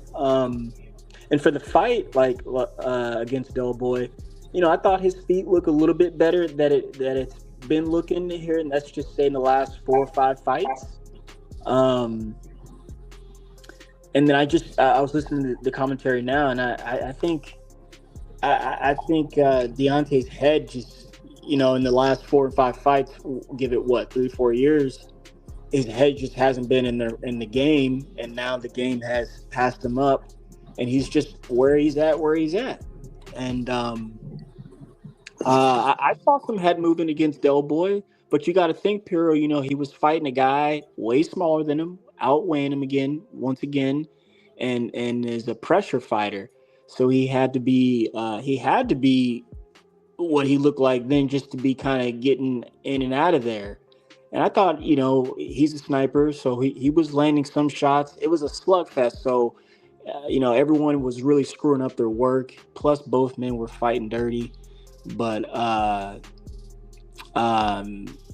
to where he goes from here now, like I said earlier, I want to see him fight the champions, man. He's got nothing to prove. I don't want to see him fight anyone younger. I don't want him to necessarily be a gatekeeper as is. He's a proven commodity. He needs to be. Usyk wants to fight him. So get that. Why? It's for all the bread and the titles and the glory. Worley has the belt. Worley says he wants to fight him maybe. Get in there and fight him too. Win, lose, or draw. Like, get in there and do it, man. Yeah, and I hear you. And then one quick point, real quick, and I'm gonna go on mute for like a couple minutes. Is that like, I can see it. Like I said, nothing's impossible. Like I had Del Boy winning that fight. I mean, before it happened, but Deontay pulled it off. So kudos to him. So like, literally, nothing's impossible. But at the end of the day, too, like I think Deontay's got to realize, and anybody, that if Deontay, doesn't matter what fights he takes, if he keeps losing and he keeps prolonging his career, it's going to hurt his legacy. Because unfortunately, it is what it is. Like, yeah, he became champion. He had a lot of defenses. And if you would have said retired maybe after the third Fury fight, like literally, like I think his legacy pretty solid to the Hall of Fame, because of his his defenses. But say like he fights like the people he wants to fight, and he takes like, say like two knockout losses in a row, and then the third fight is just like a wash, like against Joseph Parker. Like literally, if he retires, like literally, like people, whether they're gonna give him his kudos or not, they're gonna see that every time he stepped up in competition, he didn't have it. So that could hurt his legacy. So like, if I'm Deontay, I'm looking at that and saying maybe like, okay, like getting better, like I was saying, like hopefully that he would, or let's just like, okay, let me go one big fight, one more, just to give the fans, his fans like a kind of like a farewell fight and hanging them up. Because at the end of the day, fans are vicious, bro. They ain't gonna forget you at your best. They're gonna forget you. They're gonna remember at your worst. But I'll be back. Well, right. And I said that too, Pierre. I know you left, but I was saying that, look, man, he's on his way out, and when you're on your way out, no one roots for you like they did in the beginning stages ever. I'm trying to think of what fighter has. It's very rare that a fighter will end in some good spots. Some guys do go out with some knockouts back to back, if not three-peat. That's the name of the game, man. That's the name of the game. Hey man, look, at the end of the day, I want Wilder to have success, but I don't think if he go in and fight any of these top guys, I don't think and when I say top guys, I don't even think AJ is at the upper echelon at this current moment in time as far as his career goes. I think AJ knocked Deontay Wilder out. If he fight Moses Atama, I think Moses, man, stopped this man in the second round, maybe the first. But it is what it is. That's my opinion. But I gotta ride. I'm getting ready to shut this thing down. I apologize to y'all, but life been lifing out here, and I gotta live a little differently than I could normally live out here. So y'all give me y'all last words. All right, bet. Well, so for me, I think that Wilder has done enough to earn the right to go out the way that he wants to. If he wants to take a fight with the younger folks because he wants to try to vie for a championship, I'm for it, man. I'm a fan of his. I'm going to always root for him. I'm going to always cheer for him. I don't care how far he has fallen or how much the game has passed him by. I think that the best fight for him would be the fights that are going to command the most bread. So, like, to me, that would be the AJ fight. But if he's going to get in there with Usyk, like I said, and I'm going to stand by this point, as a titleist, and Usyk has 3 of those belts, he is supposed to defend against his mandatory or try to unify. Should not be seeking for no damn kickboxer to be defending his title against. Yeah, that kickboxing stuff is nonsense, man. Hold on, absolutely. Real quick, Mr. Chairman. Usyk got that. Oh no, they didn't got me. They didn't got me, Mr. Chairman. No, sick ass poster, man. Hold on, hey, you. When we look at Usyk. This what I be thinking right here. This how I look at Usyk at this current moment in time. And I ain't saying he a bad fighter, but him going to fight the kickboxer, I look at him like bitch. This. Mantis in this bitch. Wash the Chevy doors. Mama, I saw Jesus. Get low with it. Whoop a bitch. Whoop a bitch. Whoop a bitch. Turned around and I spunk the nigga. Pretty Ricky, baby, grind on me. Wish a bitch would, then jet set. Thriller dance. Call me Dragon Ball Negro.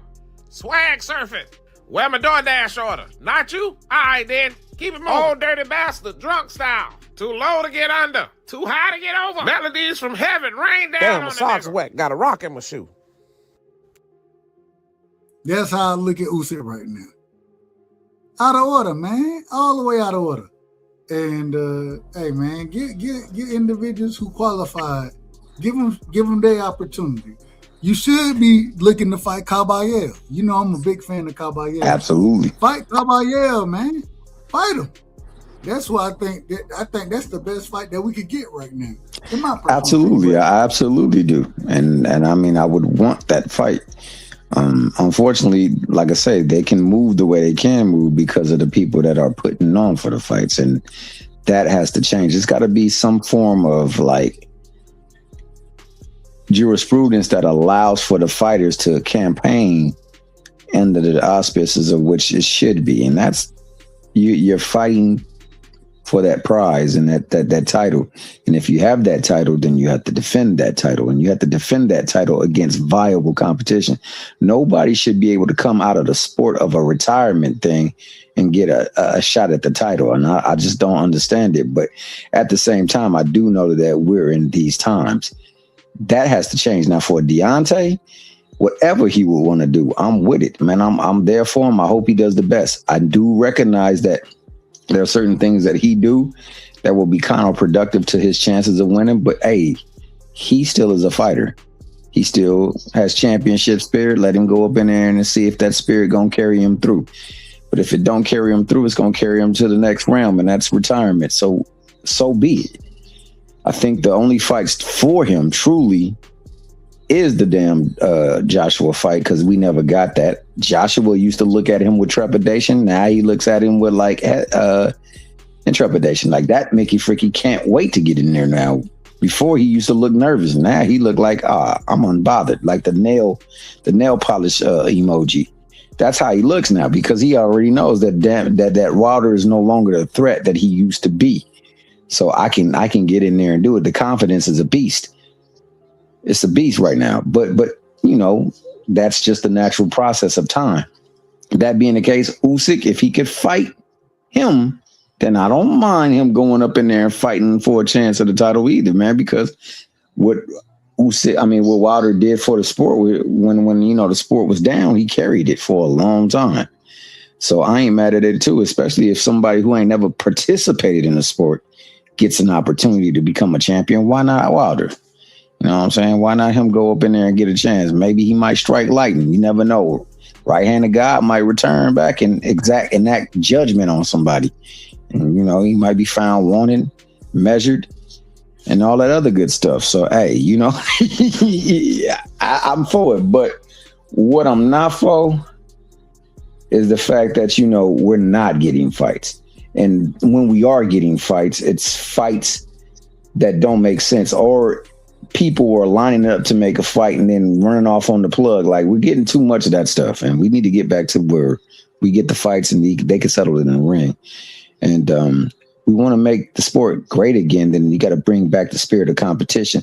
And on top of that, that heavyweight division got to be back up amongst the ranks of the tops, because that's what people really truly tune into when they see hold on, real quick, Mr. Chapman. I gotta, and you know, I answer questions directly around here.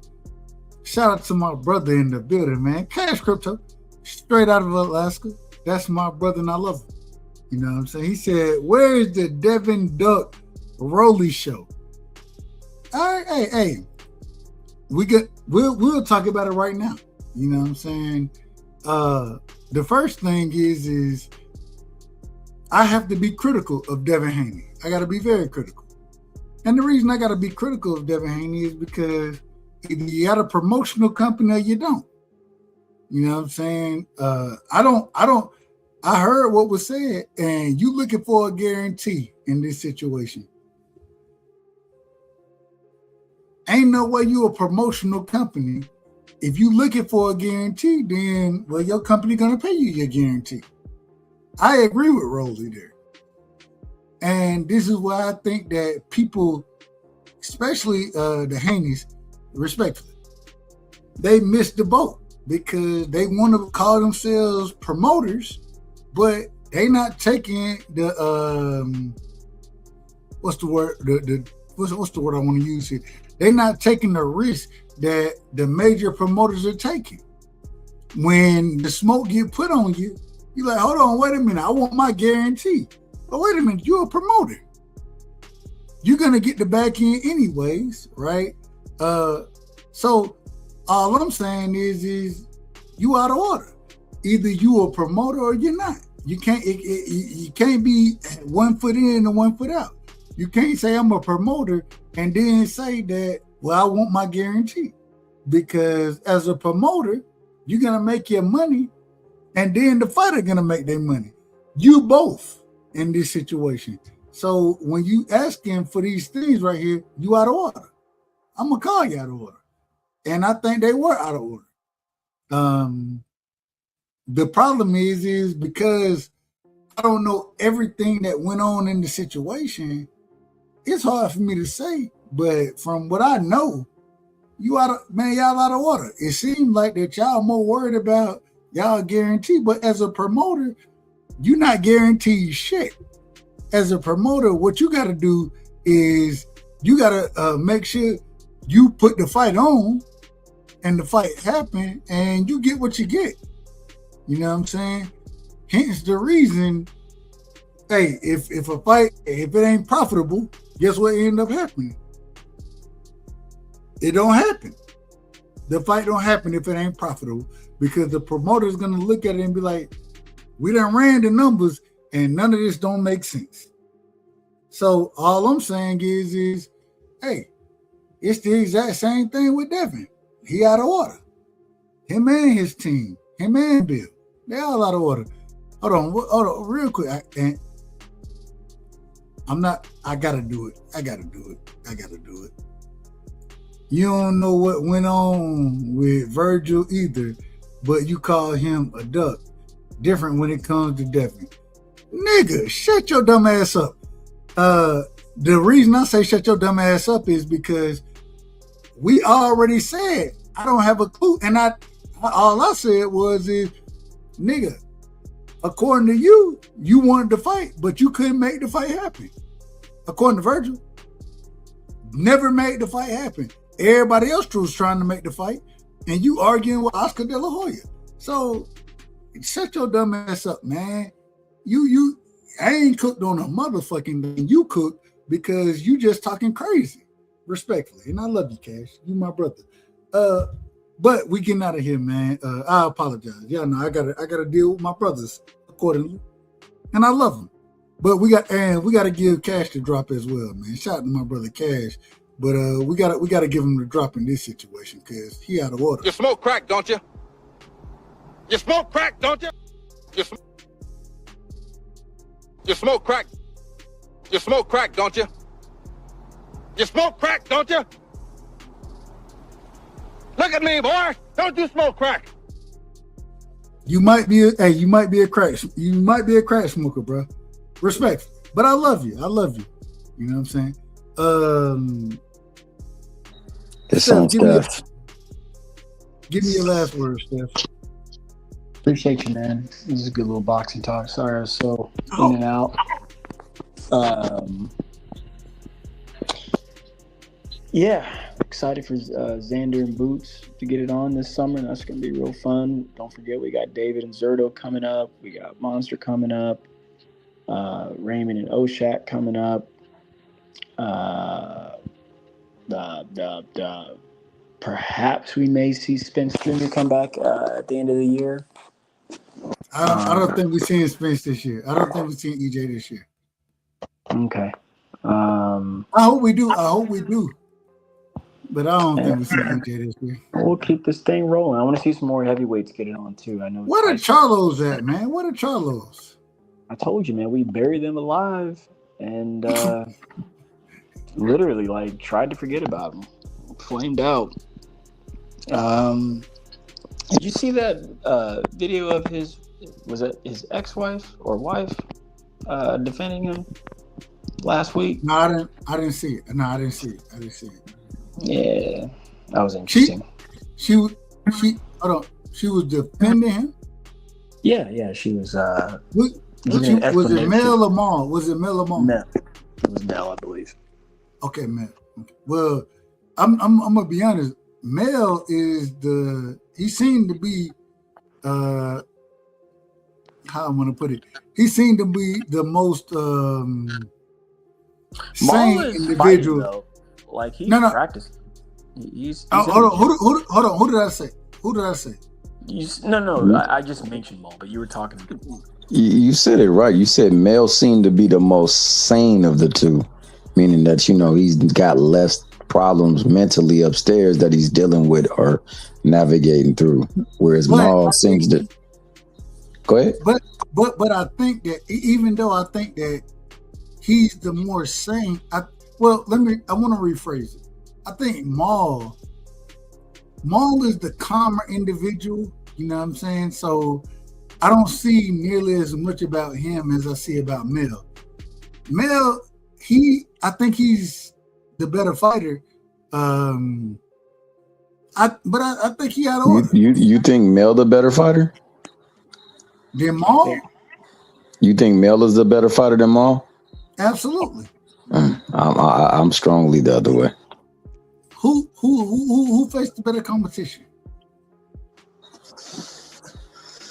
Yeah, I hear what you're saying about better competition and everything, man. I'm just looking at what I see them do in the ring, and Mal is a beast. He just at times his head ain't just together. We seen Mel get in there against Canelo Alvarez and bend the knee. Did we not? Yeah, Mel did. Yeah, Mel did. And then we seen Mal get in there against somebody we ain't never heard of and win the fight. And I swear to God, I put this on everything I love. I listened to Cornflake earlier today. They were talking about being a promoter and all this other kind of stuff. I listened to Cornflake earlier today, and I was like, "Nigga, Mel, get your ass back in the ring, bro. You can make so many fights, but he's not doing it. At least Mal, or excuse me, I'm saying it backwards. I keep saying it backwards. Mal fought Cornflake. Mel fought Canelo, right? Hey, he took a knee there. The nigga said he going back down. Well, make fights happen, man, with both of them. When are the Charlo brothers gonna fight? When is Errol Spence gonna fight? When are these guys that we've been and I think y'all love them like I love them. I love the Charlo brothers. You know what I'm saying? I want to see them brothers fight. Hold on, real quick, Mr. Chairman. At this current point in time, I think they're gonna get their ass whooped. That's my personal opinion. And then I want to see EJ fight. I gotta see that. So all I'm saying, at the end of the when we gonna see it, and what's with the nonsense that's going on? It's a bunch of nonsense. We're looking for fights, and Boston is starving right now for good fights. Boston is starving. Yeah, but they don't have representation right now. They with the PBC. Yeah, the BBC ain't, like I said, buried No, alive. the Ain't thinking PBC about is their representation. Al Heyman. Al Heyman's not in the game, apparently. He's not in Allegedly. the game? Yeah, allegedly. Why you say that? Oh, well, you don't hear much of Al Heyman. You don't hear anyone talking about Al Heyman, at least from Bob Arum. That man, him and no disrespect. I haven't heard anything from Bob in years. Yeah, Probably. but Bob, I think the last time I saw him, they just made a deal though. Top Rank just made a deal. Yeah, they're handlers, but coming back to Bob, I haven't seen Bob in the light since like.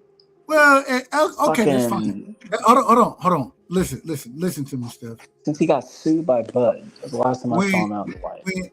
When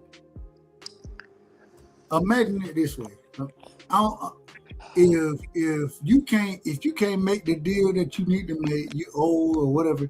No disrespect, you old or whatever. You're gonna put individual in place to make deals. Right, you're gonna keep the business going, and you'll pass it along accordingly. Well, who is the PPC passing this shit along to?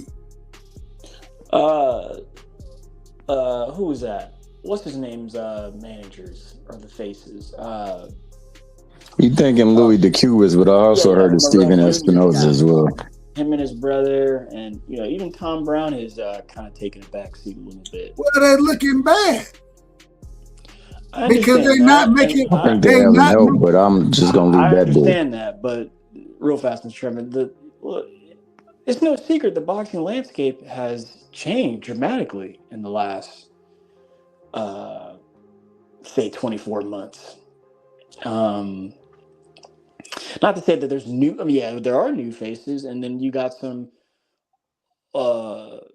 new old coming back in. Like I said, the Cuba brothers are getting a shot at running the helm now. And what I mean by all of that is, new sheriff in town, plus Turkey. And, Turkey's a boxing fan. He don't give a fuck.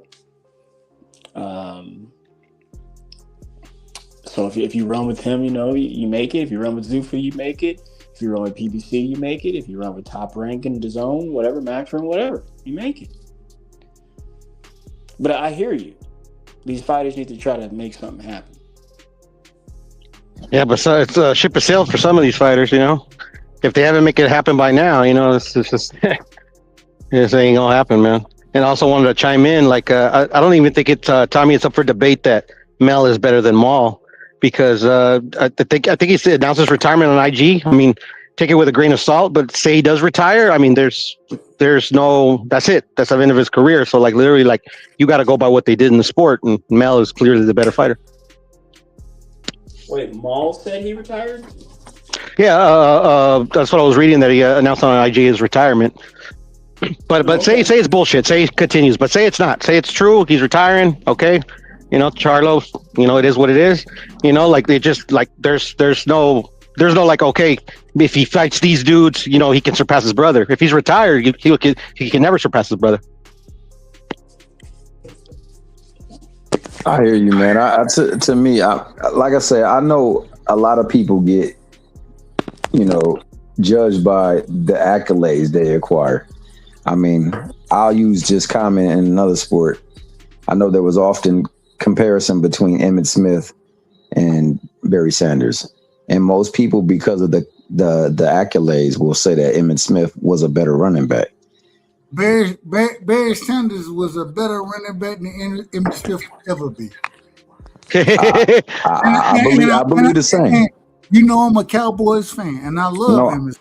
I understand that, Dub, but there's so many people who will speak against that, and they will say, "Nah, well, look." See? Yeah, who had more rush yards? Who had more rushing touchdowns? Yeah, Emmitt Smith.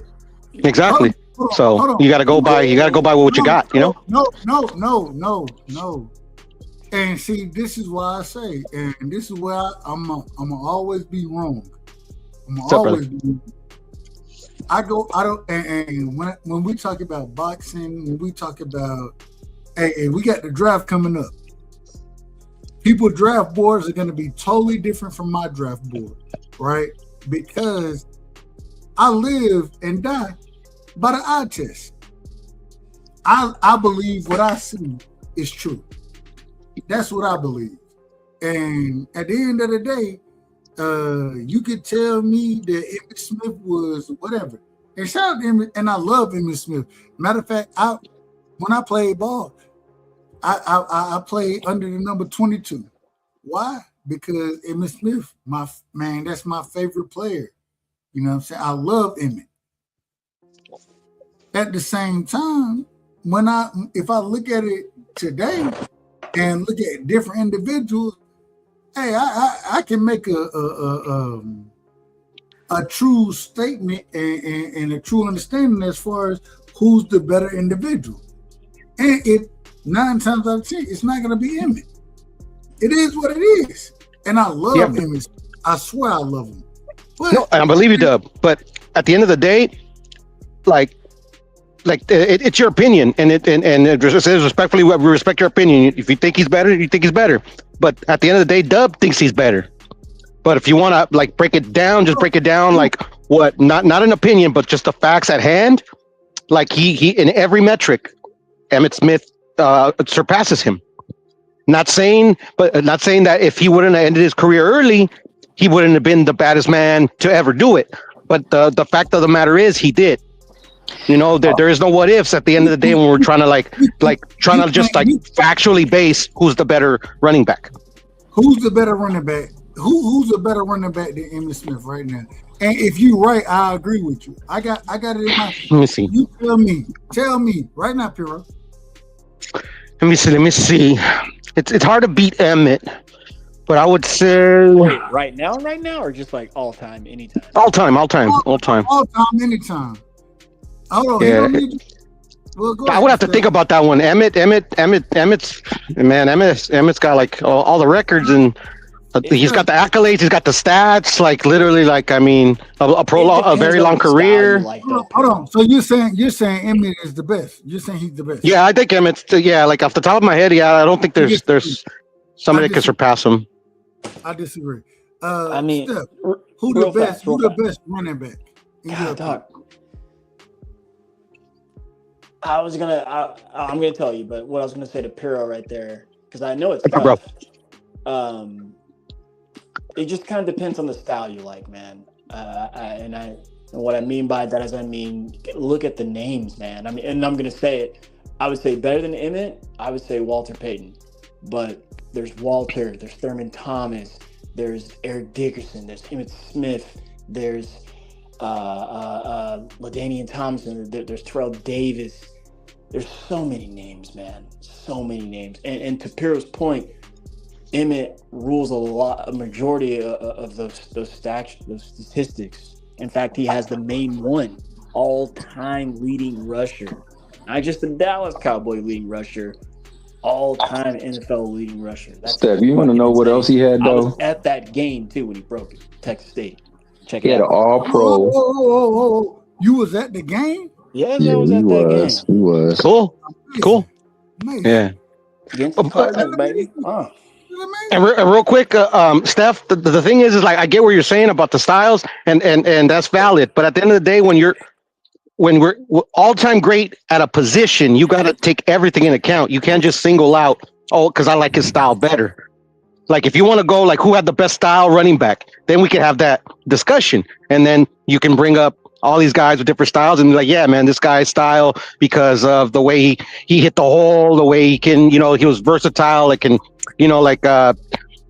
break formation and then catch passes on the flats, blocking and stuff like that. That's something different. But all time at a position, you got to take everything into account. But the thing is hold on. But the thing that Piro is saying, you can't take this and this and this. No, I can't. I'm gonna take all of that. I'm taking all of it. I know. And Emmitt Smith beats it all. Hold on, man. Calm down. I didn't cut you off. I cut me off all the time, Dub, but I'm sorry. Go ahead, Piro. I didn't mean to make you mad, bro. I just, I'm hard-headed, bro. Well, you just talk a lot. Really? We're gonna go there? We can. Hey, if you want to, we can. No, you don't want to. Then you start crying. But respectfully, go ahead. Down. Now we're talking football. Hey, you know it's so funny? Me and my brother Piro, this is how we deal with each other. It is what it is. I love you. Yeah, I love you too, brother. You out of order. You out of order right now. I ain't out of order, bro. Hey, did I cut you off? Did I cut you off? Multiple times. All right, fine. Go ahead.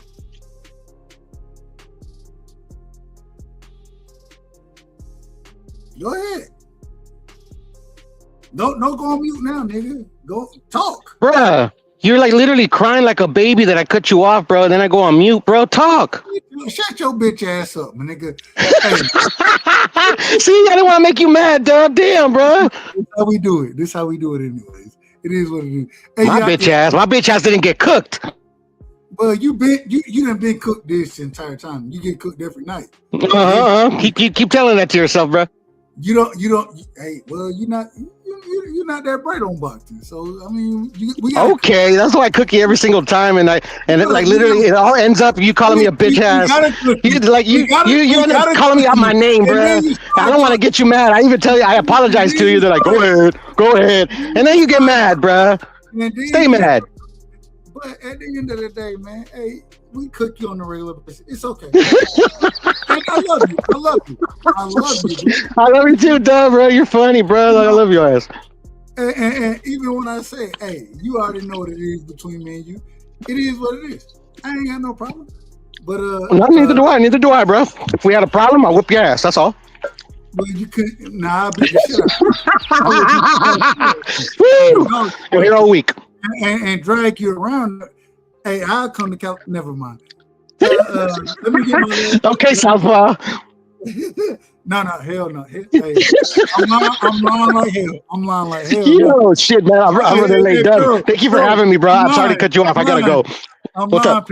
Piro, I'm lying. I would never come do that because once you said Southpaw, I said, hey, if I ever get in that realm right there, I'm out of order.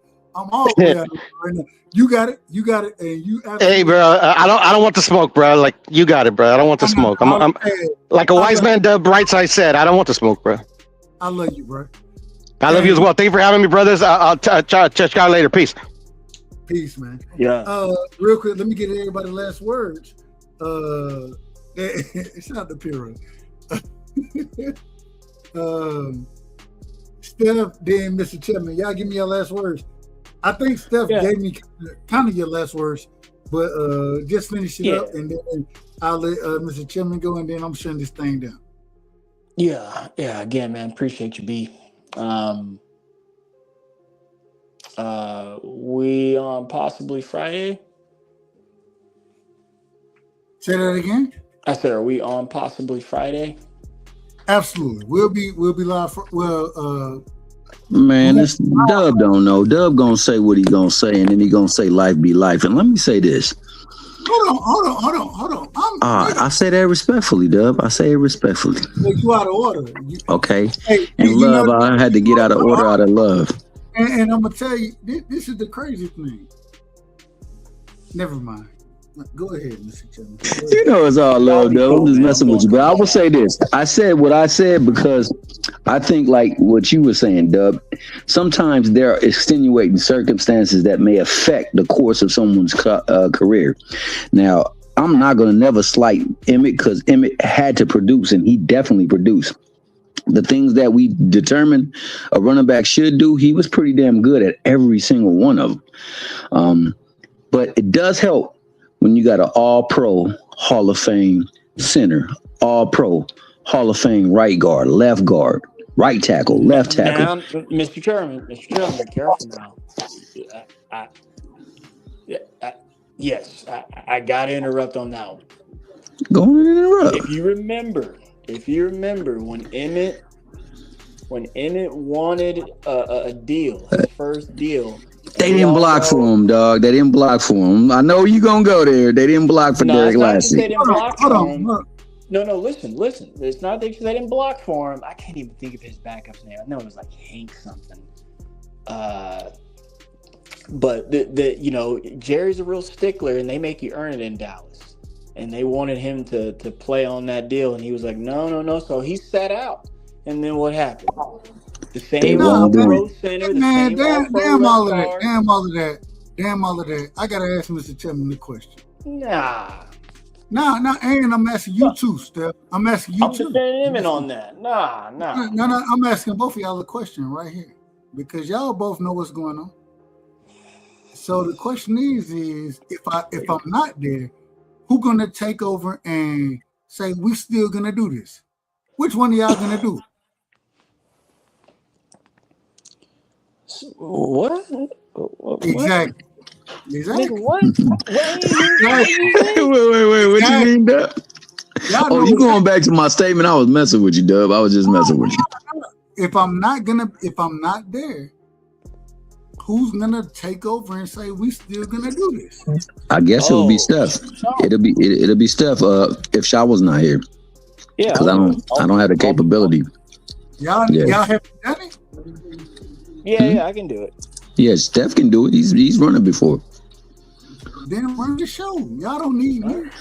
Oh no, we would have done it that day, but I didn't get any word from Shower, and I didn't know if I ain't gonna lie to you, man. I had got displaced too, so when I turned back around and looked at the thing, it was already like some time had passed, and I didn't respond. So I was like, man, let me go on and just chill. But I apologize for that one. That was on me, Steph. That's why I told you I apologized about that. No, you're good. And I was just messing with you, Dub. So you ain't got to take it personal, baby. It was respectfully and playfully at the same time. It's not.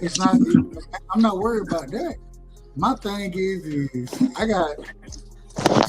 You worried about if the flag bearer should fall, who gonna pick up that flag and carry the torch and go forward? I got you. Got you. Praise God. Help.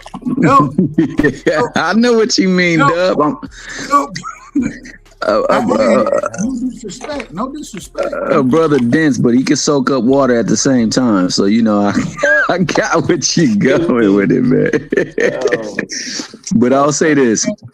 I'm never going to take anything away from Emmett. Emmett is a great player in his own right. I definitely hating, man. I don't know what y'all talking about. I can't hate on him. How can you hate on the most productive running back of all time? He's clearly that. He is clearly that. When he was out, like, look. I know where you going with that too. I'm gonna let you cook. What's up? My bad. No, you good. Only thing I was saying, I think the same thing with Ma. I think that what Piro said, like you looking at about who he fought and what he accomplished. Sometimes that's the way the cookie crumbles. I'm looking at what I see in the skill in the ring and what he can do, and I think that I like what Ma can do in the ring. I just don't know at all times he totally focused and zoned in that ring, and I think that also has bared way. I think that with boxing in particular here as of late, we had a scandal go down where ESPN had some espionage pop off, and because of that, they lost their production deal and they lost a lot of other stuff. And it came out, and then the same year, or maybe a couple of months down the line until the next year, we find out that Queensberry, also from these same people who have dealings with the top ranked team, has an issue with some people as well too. That being said, these things are not made believe or pretend. These things are taking place, and they took place. And if they can do it to them, the people of less melanated,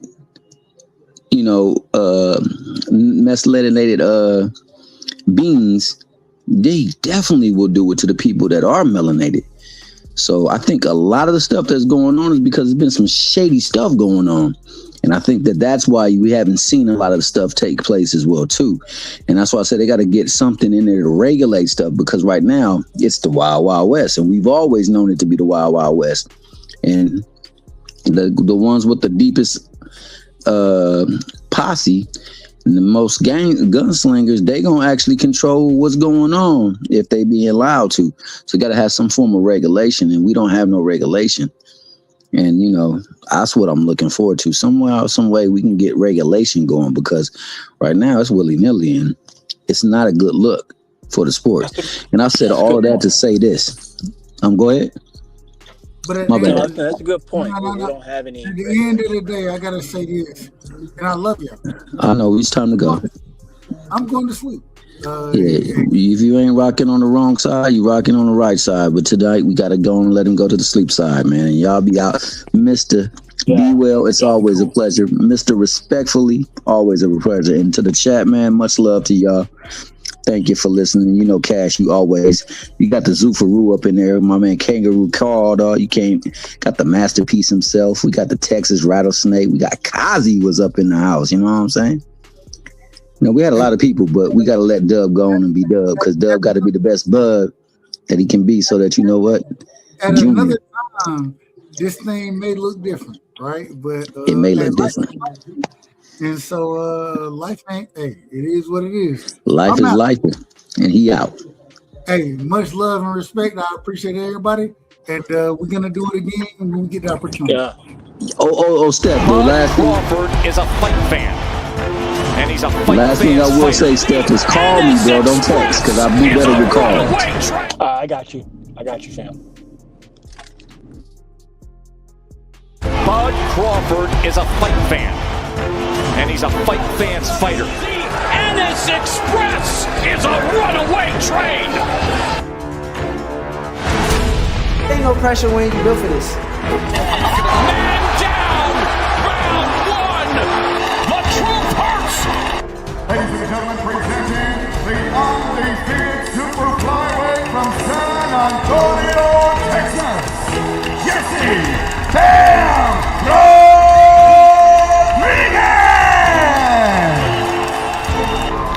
The universally recognized undisputed lightweight champion of the world, Devin the Dream